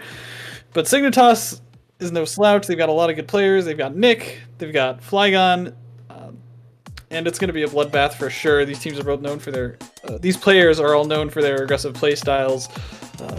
And that's what we saw highlighted last set by Mint. And here we got Hump Zones, Signitas, Mint. PG-13 magic. Let's get into it. Getting right into this here, we do see Flygon here on that squeezer, so that is going to be something to watch out for Mint, because at any moment that can become a huge AoE death weapon. Nick getting 10 missiles right off of the bat, holding onto that Booyah Bomb, but Flygon going down very early on here. However, they are going to be still moving up despite that fact. Unfortunately, getting flanked from both sides. Nick's going to have to pop that Booyah Bomb just to live, but is getting the zone cap out of it, just knowing where this other person is back in their bunker behind them. But that is going to stop him from getting pinched right now anyways.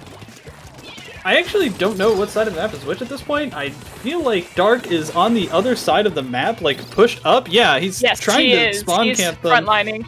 Barely gets taken down by Ingai there, almost is able to drop off and not going to find it. 009 able to find another pick here onto Observe. Maybe getting a third. Yes, that is. And here comes the zone. Here comes the pushing up.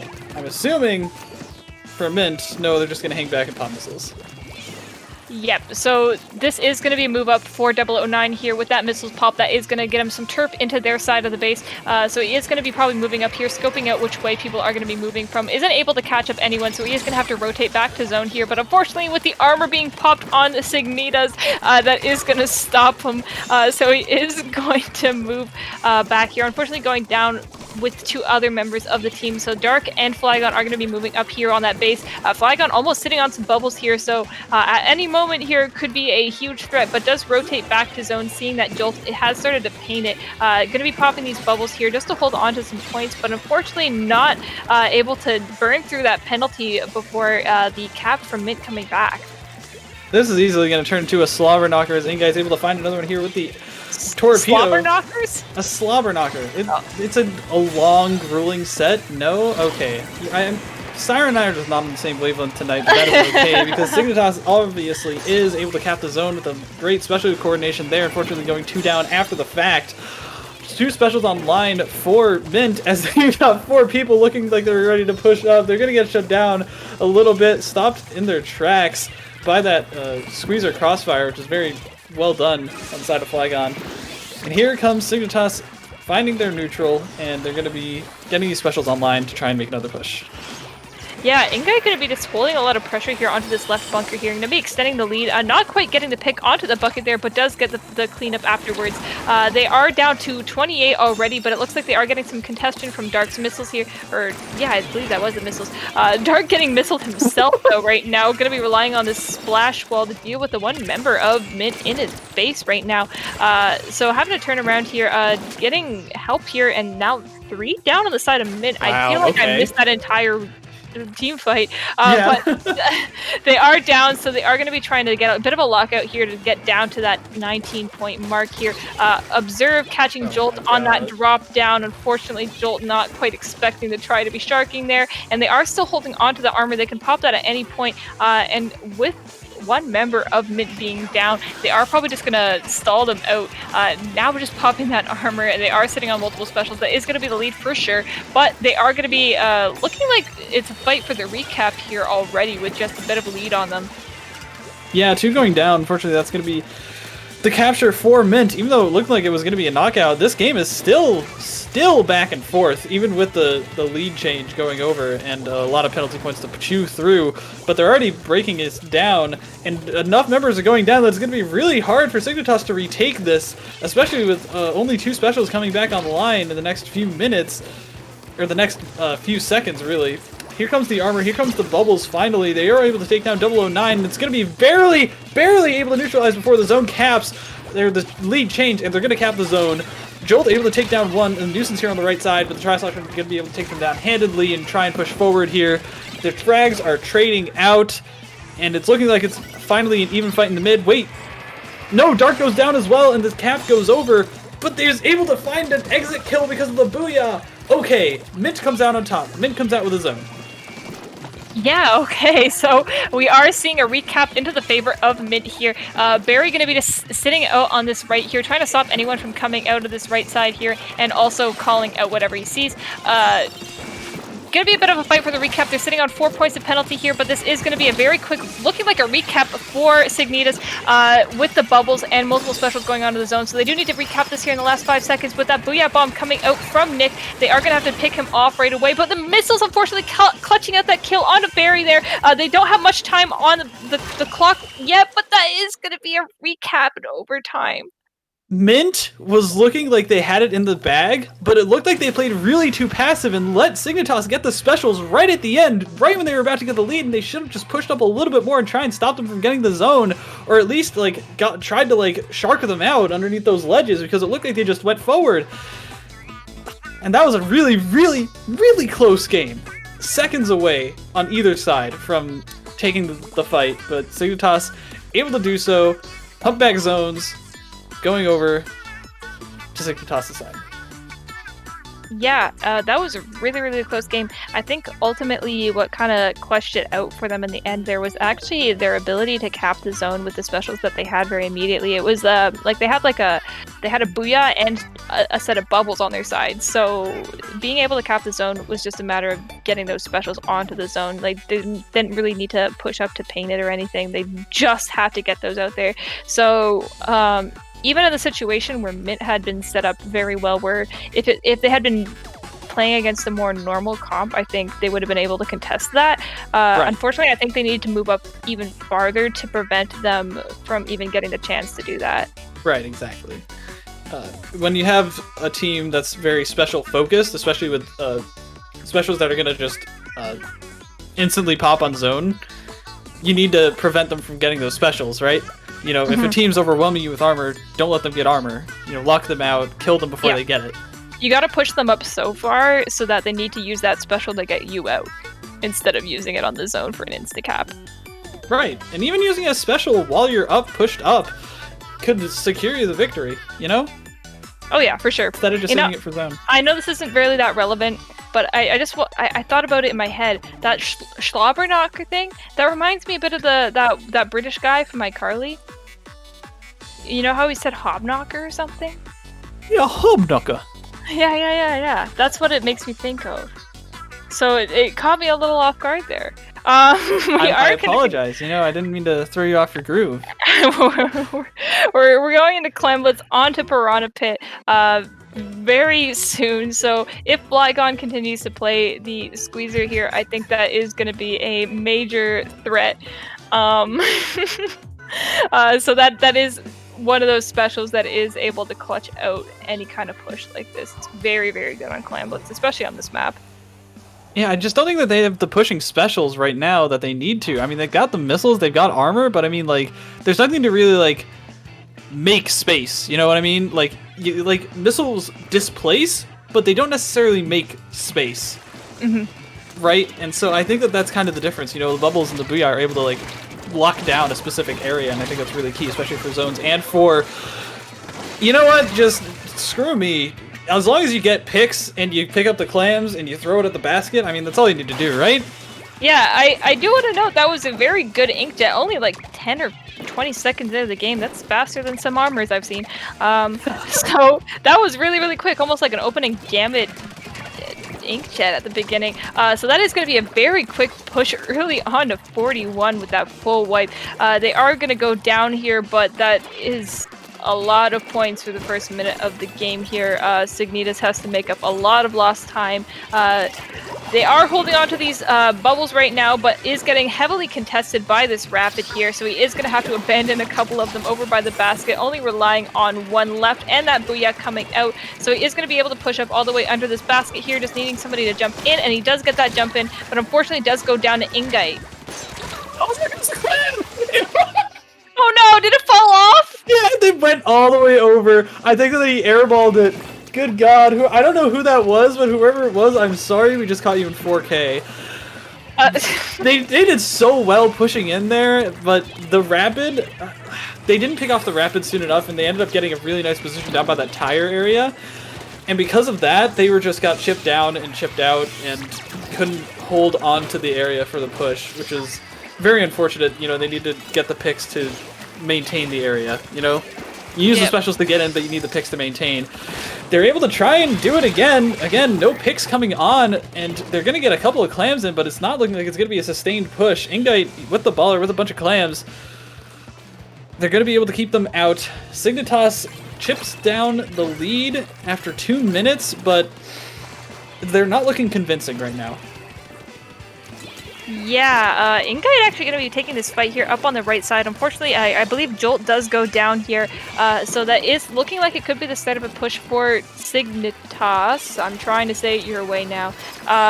He's going to be moving up here, but unfortunately getting caught in this booyah bomb in the corner, just barely getting that trade, but that is still going to be 3 down for Mint, just leaving Jolt there on the defense, who is a little, to be honest, a bit out of position here. He's kind of stuck in the mid taking a fight, while Flygon here starts getting some pressure onto the basket. They only need one more clam to get the lead here, and they actually do get it by a couple points. Yeah, barely. The Tri-Slosher barely jumping in, thanks to Nick sharking under the basket, as well as Flygon getting a couple of bonus clams in there right at the end. That's going to be the lead, and this time they were able to get a good team fight in before going to the basket, which was really important. You know, they had the members down that they needed to. And here comes Observe getting a great pick on Barry from up above. Here comes the jumps, maybe? No, Dark goes down. It looks like Mint knew it was going to happen ahead of time, and instead of reeling back and just falling into the hands of Signitas, they were able to do a counter push at the same time and shut down anything that they had going on. Joel going to get out of these missiles just in time to escape the booyah, and here comes the push. Observe going to go down, unfortunately. What? Joel? Is Joel's controller okay? He's just standing there. Wait. I can't tell if that was like a drift thing, or is something going on. I thought it was BM. That's what I thought. But you can't see that on their screen. Yeah, and they're not going to. What's going on? No, he's alive. He's doing fine now.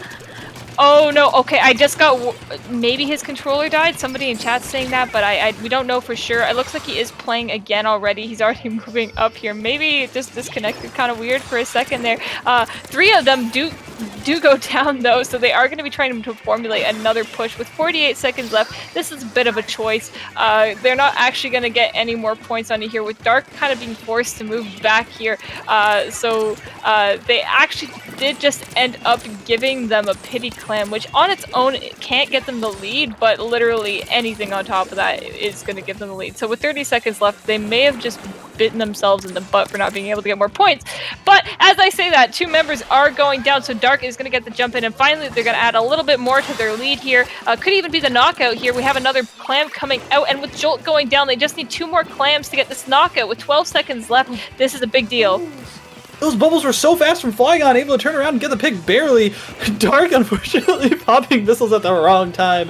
But that was a great push by Flygon, able to get into those extra few clams and really sealing the deal for this push. They do have the power clam. It looks like they've got Jolt in mid, but it's not looking like it's going to be enough. They do get the trade. Flygon down. They're able to take down Dark as well. They just need to race over to the basket. But here comes the armor. They're not going to shred it. No, Ingot has to explode, and I don't think there's enough time for this basket to get in. They got it open. They got it open. Okay, so they have a little bit more time now. They do need to dunk everything they have and even more. They need to pick up even more, and they need to get Dark out of this top left here, which they are able to do. So they just need to pick up a few more clams. They do have help from Barry. They have enough, I think. They just need 2 more. They see one! Barry! Yes! Damn! Very, very, very clutch by Mint right at the end, getting a couple of quick picks in mid, and I could have sworn that was not enough time to get in that clam at the end, but they didn't give up. They held on, and they were able to make the comeback push in overtime by getting a couple of key trades and then using their specials well. That was I didn't insane. know your voice could go that high. That was just like a new octave. Wow. I apologize. I think If I my broke dog your ears, just, I'm like, sorry. my dog just like looked up and is now looking for the squirrel in my backyard because of you or something. So tower control on Mantaria. We're going into this now. It's 1-1 in the set. That means we're definitely going to be seeing, I think, at least a game 4, game 5. I can't do math. Yeah, no, it's best of 7. This is game 3.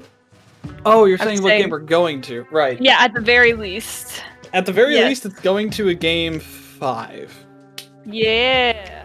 Yeah. Yeah. I have a feeling it's gonna go to game 7. I have a hunch. You know what? I'm gonna bet against you. Game 6. All right, girl. Game 6. Can it even end on games? I'm not a mathematician. I'm not a geometrist. Okay. I've gotten word from a real mathematician that it can end on game 6. Tower control on Manta Maria is going to be the next one here. I have no idea what to expect. I'm tired of talking about these games before they start. Let's just live in the moment. Tower control, Manta Maria, Signitas versus Mint. Soon. What are your thoughts? I'm curious what they're going to pull out. Like, bubbles are actually not bad.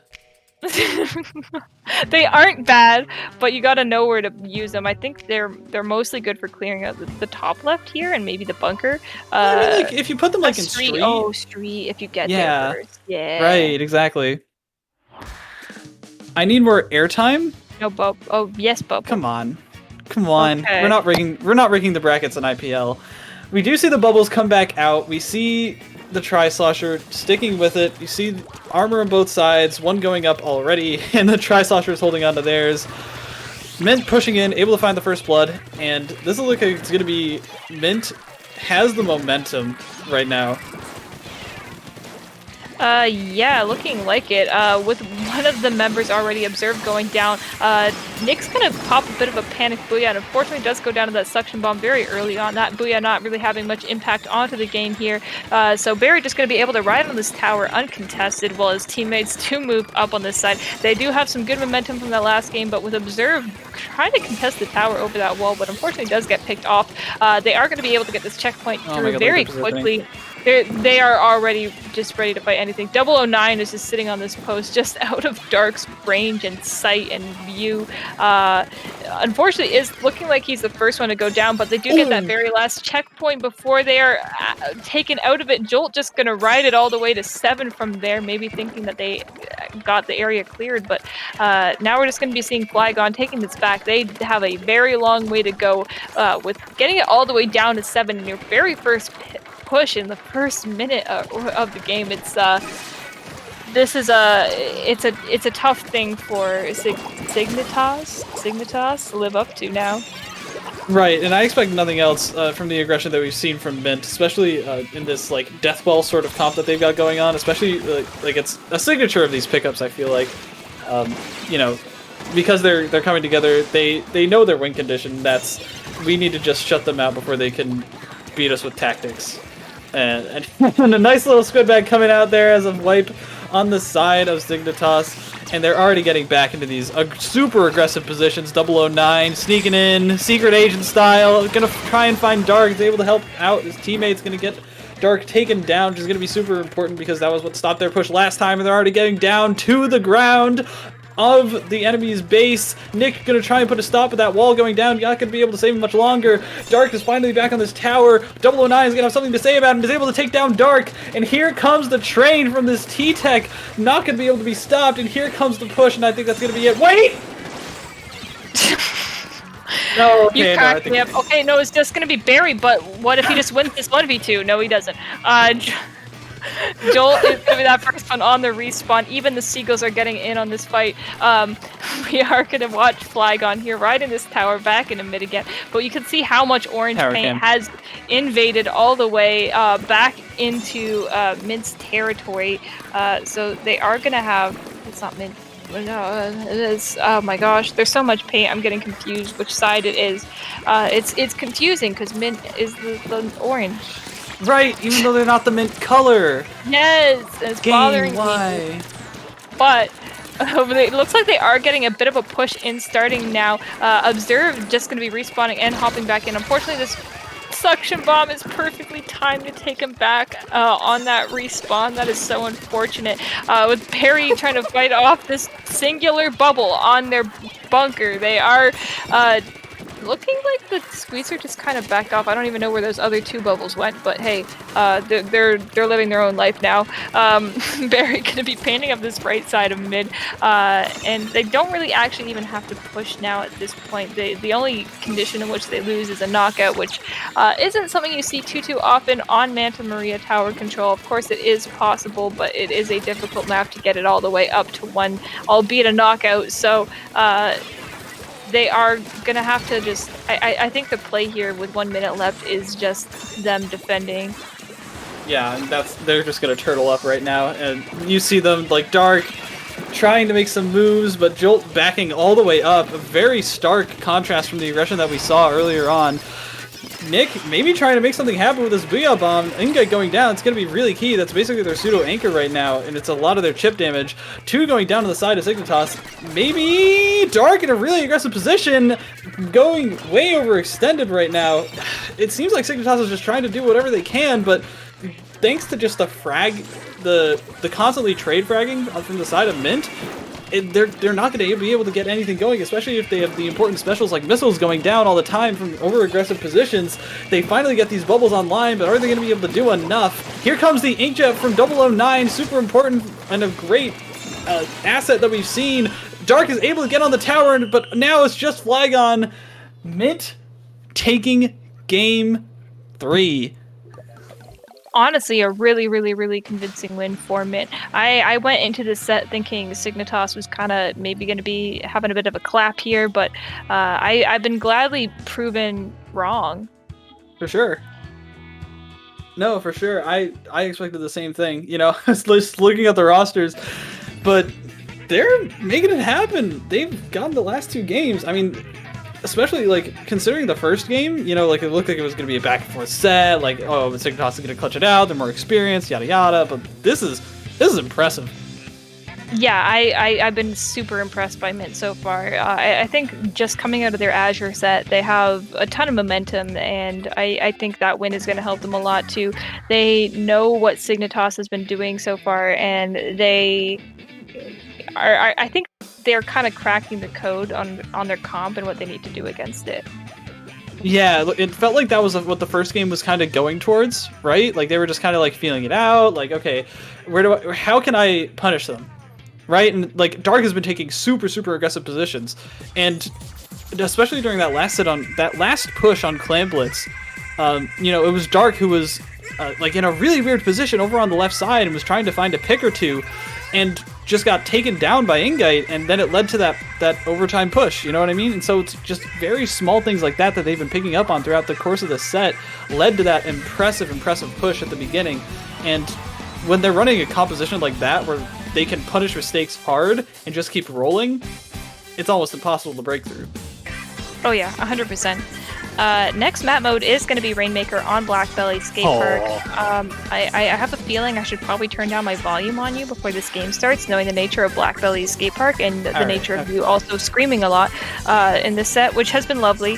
I'm not going to lie. I've been enjoying it more than I thought I would enjoy the sound of Magic screaming. But it happens in the best points, and it's very it's hype, you know. It's that good stuff, you know, like back in the day when Hitzel would be like blah blah blah blah blah, I'm Hitzel and I'm yelling really loud on commentary. It's like that, but like you screaming. I have no idea what I'm saying anymore. Let's get into the game. No, I appreciate it. Like, that's the style I'm going for, right? I mean, like, come on. All right. Thank you. So, looking like there's going to be a bit of a fight for the pop here. With you know how Blackbelly is with the pop. Looking like Signitas got it very early on, and that is just going to be contested by those missiles coming out. Ingite actually going down very early, and they are able to spot out this K-shot onto the left zone here. Unfortunately, that isn't going to stop them from actually, getting the K-shot. So with multiple people on Signitas down right now, they just need to get rid of this bucket here before they can grab it and start making moves. Observe's still alive though, so he is going to pick that fight, but unfortunately does go down to that Rainmaker here. Ingite going to be the one carrying it here, and I feel like they're just trying to set up here before moving up. Right, Observe saving alive was actually really important because now Signitas is able to at least make a stand. They've got a chance to make something happen, but unfortunately Dark again getting taken out by 009. Ingite gonna climb up these hills, not gonna find too much, but it's down to a 1v1, and Barry's gonna try and make this pop happen. Maybe get back up, get some jumps in. Yep, here comes 009, but it's gonna get taken down. That was a bit much. That was a bit much. He's kind of stuck in the range of this bamboo and getting called out as well. Observe is going to come to the side here and start picking off members, and that is going to be a bit of a comeback for them. The Rainmaker is reset, and it's only pushed down to 42, which is basically nothing on Blackbelly, so that is not too bad for Signitas, especially what they're able to do and getting advantage right now. We're seeing so much coverage coming out of them, and with Jolt going down at this point, this is going to start to be a bit of a steamroll here. Here comes Nick on the Inkjet. I didn't realize he switched over to T-Tech, but I think it's really key here. Unfortunately, the pop going over to Mint right now, so they're going to be able to maintain, probably not going to get the lead. Flying onto these bubbles, going to get taken down.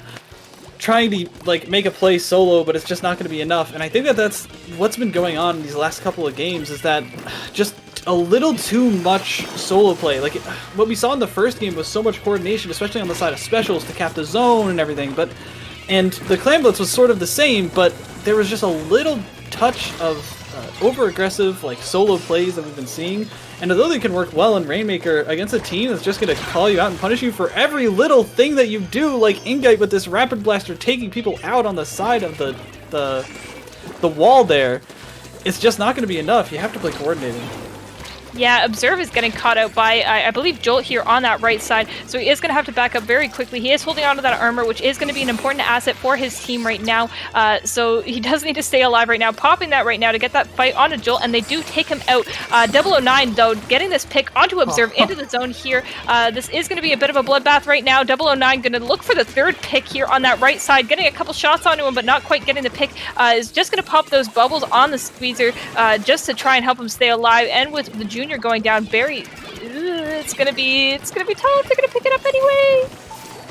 It is gonna be tough. The missiles are online, and there's gonna be another set of specials going up. But 009 gets taken out. That's our main Slayer, and that's gonna actually be really, really important. Let's see if Jolt can at least hold down the fort. Ingite gonna try and baller, make some space here, going after the Rainmaker, but they're gonna be stuck between a baller and a bomb, and it's gonna get taken down. And I don't know what happened during the rest of the fight, but it looked like they just got swarmed by the aggression of Mint after 009 respawned, and they had that one little window of opportunity and they just couldn't capitalize on it. Yeah, clutch. I think the problem there was just, I think Flygon had popped his bubbles a little bit too early, just trying to keep himself alive there. If he had those bubbles for that push there, I think that would have been a huge game changer dealing with that 10 of missiles that were coming out from Mint, I believe. So now they are going to be trying to make their second push. They get a full wipe here. This could be an entire knockout. Getting bombed from the members of Signitas, but getting it down to 10 is pretty dang good.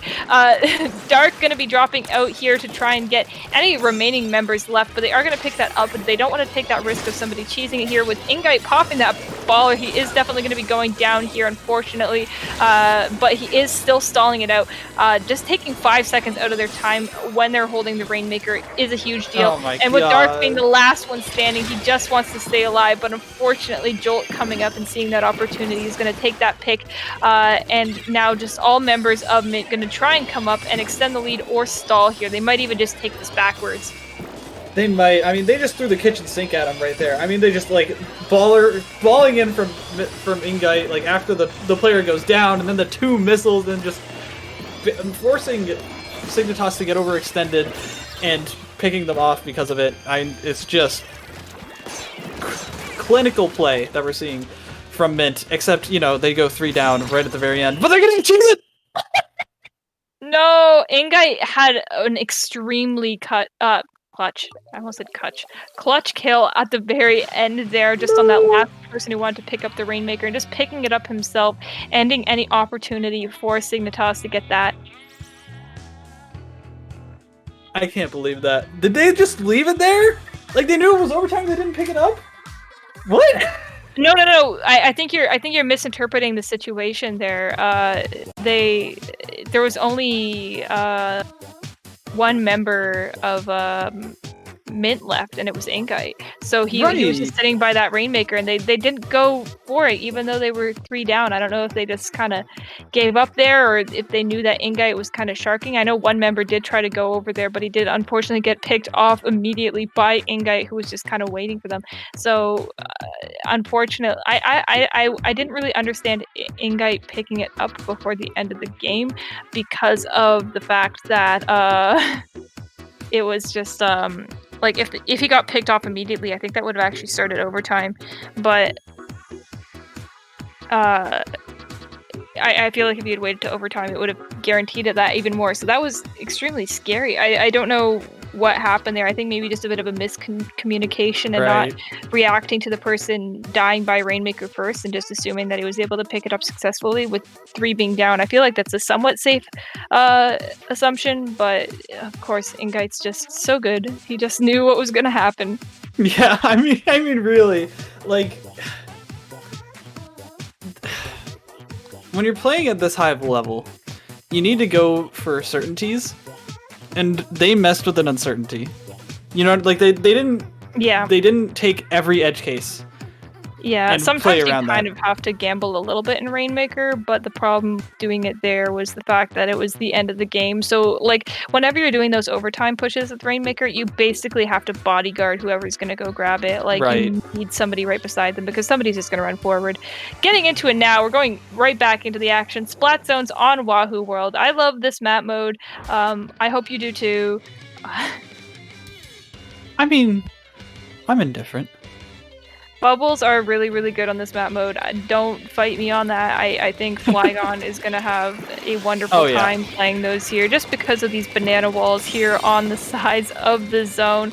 That is going to just basically make a little, like a cage for the bubbles. Like, they can just sit in there and chill. It's funny. I mean, yeah, but like if the Rapid just decides that your life ends right here, right now, I mean, it doesn't really matter. 3 already picked up for Ingite, and he's just gonna keep going here, trying to get this last pick on the Jolt. Maybe gonna have to pop ball to live before doing so.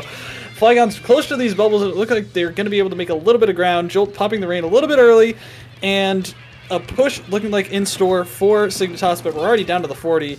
Signitas did win on Splat Zones early on, like the first game of the set, but Mint has been having a very clean set since then, and it looks like it's still clean right now. They're going to get the cap on the side of Signitas, but this is set point for Mint, and Signitas needs to make something happen. They need to make something happen on the mode that they won on early on. Oh yeah, 100%. Dark going to be taking up this top right here, popping these missiles onto the people into the left here. They are able to spot up the person on that wall there thanks to those missiles here, and getting that team fight onto him was good. They do pop armor on the side of Mint here, which is going to start that fight with Nick, with multiple members going down here. Inkite going to get a very schmoovy pick onto Dark. They're going to be moving all the way up here, popping that baller, just stalling for time here and letting basically just being intimidating here and just standing on this top right here. And that was really smart of him. You know, he could have gone for that kill, you know, like for the person sharking in the corner, but decided to just back up, wait it out, like get the good positioning, and just wait for them to push in. You know what I mean? And here it comes, and he just picks off Flygon because of it. And that's the smart plays that you need to be making at this top level. Great stuff from Inkite, and he's going to net them the return capture on this zone. Unfortunately, Observe is going to be able to go all the way into the enemy side of the map, messing around and dancing around this Rapid Blaster as the rest of the team gets the cap onto the zone. Still great stuff from the side of Mint, but Signitas able to come out on top of that team fight. Yeah, I don't know if you were able to spot that there, but I saw Inkite. You could kind of see that one of the members dropped down on his vision, and so he knew that that person was going to flank, and that's why he did drop down there and went to go take that fight. I believe that was observed that he did see going down there. So Inkite just looking out for all the angles of where the members of Signitas are coming from and is taking like really good fights against them. He's just been doing amazing this set. I cannot say that enough. Barry going to be moving up here, trying to get this pick onto that bucket, I believe, and now just going to be taking this top right here. They do have quite a bit of penalty left. A couple jump-ins from Jolt and Inkite up on this top right. A little bit risky here with that bamboo as a slight risk, but they are going to be moving up onto that top right here immediately. It's just going to be a bit of a fight for zone as those bubbles get deployed back in from Flygon. And the missile's able to place. Here comes the armor as well, and all four members of Signitas in the zone. Dark able to pop up, get a quick pick, and here comes Dark getting able to get a pick on Inkite as well, turning around and getting a pick on Jolt, and it looked like they're trying to shark for 009, who's all the way by their base, has the inkjet ready, and is going to take that rail to get into a position to pincer. Here comes the inkjet, here comes the armor. This is going to be a wild fight. Unfortunately, Jolt's already going down. 2 down to the side of Mint in the green ink. Jolt's able to find Dark a key pick. That bamboo is so oppressive, but they're not able to make time to get in. And the lead's going to Signitas, and this could be the game. Here comes the armor. Here comes the paint. Nobody's able to stay on the zone on the side of Mint, and that game is going to Signitas. Dang, I feel like the slight misplay there was maybe even just using that jet. I think just while he did get those picks that were important, it just wasn't like, I feel like it wasn't relevant enough. Yeah, right, exactly. Like if you pop that inkjet right there, you need to be sure that you're getting at least 1, maybe 2 picks, right? And that's if like the team is with you.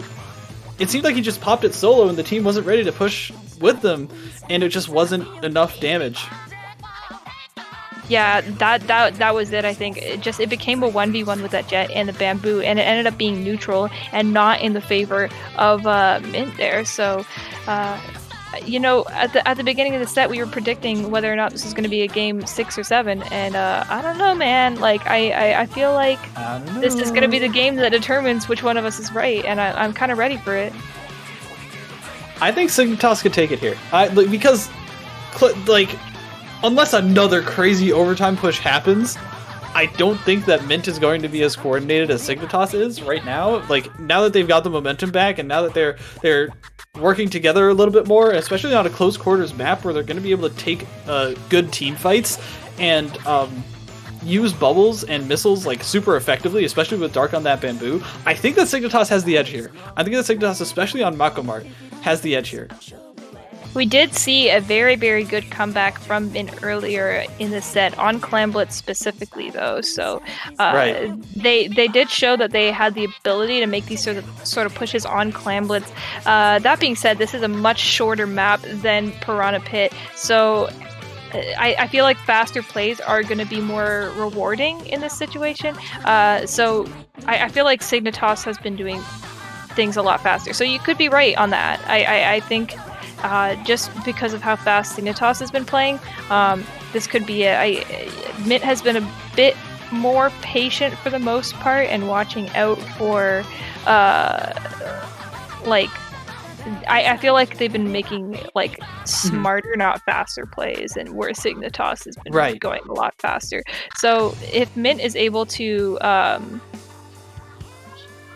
sort of figure out what they're doing quick enough, I think that's going to help them a lot here. But of course, it is fast and it's a short map.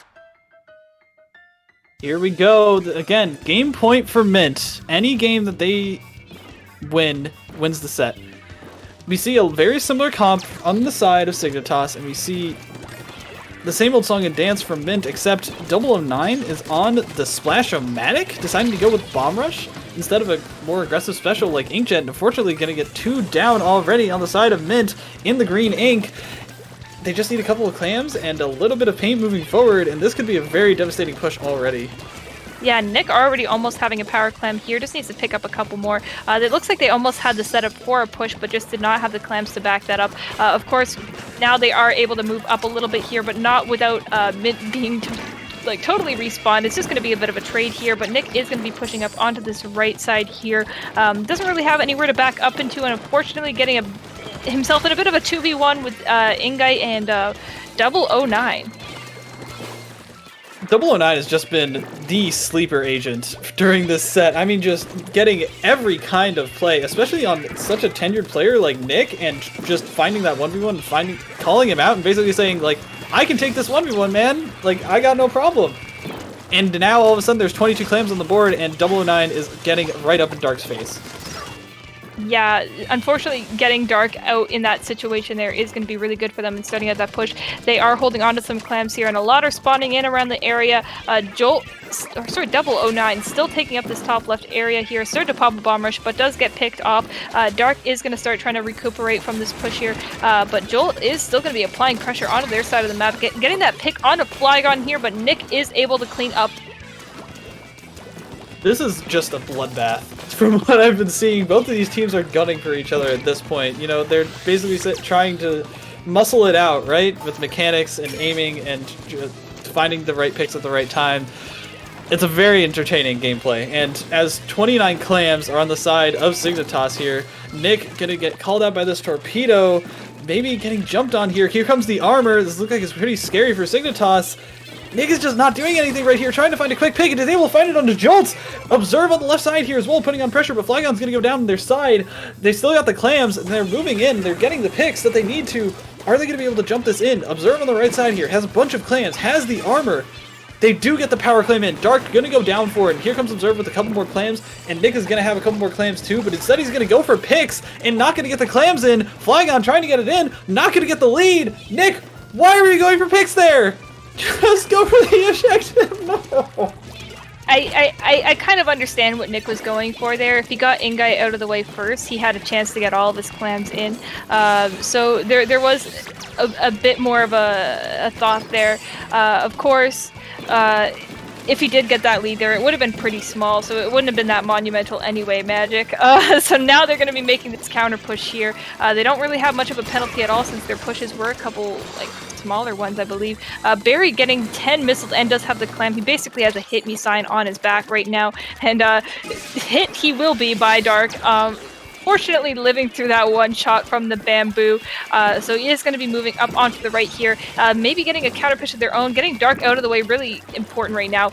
They are going to get this in, and with no, never mind, I had to say it, just getting hit very shy of that basket, which is very unfortunate for them, because now that power clam is not in a very good spot for them. It is going to despawn, but they do have another one already, so they do have enough clams on deck to get this lead. It's just a matter of getting them in and dislodging Dark here. Siren, I just want you to know that if this game is within 9 points, you have to tell me that I was right. I just want to make that clear right now. As one goes down on the side of Mint, Dark getting a great pick. He's popping these missiles alongside those bubbles, but they don't have the clams to back up this push quite yet, as 2 power clams are just beacons for the side of Mint. Barely opening the basket, and that's going to be the lead for Signitas for now. There's a bunch of clams, and it doesn't look like Mint has really gone down much, and Signitas, although Observe is in the back here and maybe going to get a couple of extra clams in, there's a very strong counter push looking to go on the other side. They do have a little bit of control of mid. 009 unfortunately going down, dropping that power clam in mid, but there's going to be another one that spawns in from the Mercy clam. Jolt's trying to make some moves here, but unfortunately Signitas has the posture that they need to, has a good positioning, and here comes the 2v1. Jolt's getting caught out. They're trying to get picks back and forth. 009 trying to make something happen, so is Ingite. They're going to be... Ingite has to stay alive. He has to stay alive right now. He does. Trying to it's get the chip two down. Oh my god, oh my god, oh my god, oh my god, oh my god, oh my god. This is the win, this is the win, this one! Finn wins the tournament! No, I'm right. I said game 6, bro. Game 6 is not game 7. I'm right, and also Mint wins 2-4. So I'm right, and I'm also wrong because I thought Signitas was going to take this set, but I was right about something. That was a credible set from both sides. Just throwing that, Signitas played super well, and that's what we expect to see. But Mint, a couple of players that, you know, looking at the rosters, it looked like it wasn't a super even fight just going in, but they played super well. Ingite cracked, and 009, I have heard that it was Bliss, but I'm not certain. And I mean, they showed that they are here to stay. Yeah, 100%. I'm just sitting here in shock over what I have just witnessed. Like, insanely good plays from both teams. Mint just pulling it out and doing God's work, I guess. Just amazing from both teams. Just Ingite is cracked. I just want to say that. Unbiased, Ingite is cracked. I think anyone can agree. Agree. What was the point difference on that last game? Did you catch that? I mean, so right before the end, it was like 34-36, and then they dunked the power clam. Like, it might have been a little bit closer, like, it might have been a little bit, like, of a larger difference, but that clam was kind of overkill. Oh, yeah. Still won the game, though. Oh, yeah, no, it was a great way to finish the game. All right. So, with that, Testing Grounds 14 comes to an end. Mint taking home the gold, and Signitas taking home the silver. Thanks, everyone, for watching. Let's go, Mint. Yeah, promo yourself, Magic. I mean... Don't be shy. If you insist. You can find me on Twitter at magic_octo. You can find me on Twitch at magic8_ball. That's kind of it. Siren, where can the good people find you? So you can see my @ on screen. That is both my @ for Twitter and Twitch as well. So you can find me on multiple platforms by Siren Banshee. I stream sometimes, but rarely. So maybe come follow me on one or more platforms. Shoutouts to the IPL staff, as per usual. Kraken, Raze, all the people behind the scenes, like Hoeen and JPEG, who work hard to make these tournaments happen. Hoeen hero. Thanks to all of them for making these great tournaments. I don't know, Kraken, do you have anything else for us? Yay! We have gotten the word that we're free from these shackles. And we can do whatever we want now. So that means we're gonna say bye. I love you. Bye-bye! Have a good night, everyone. Thank you for watching Testing Grounds 14.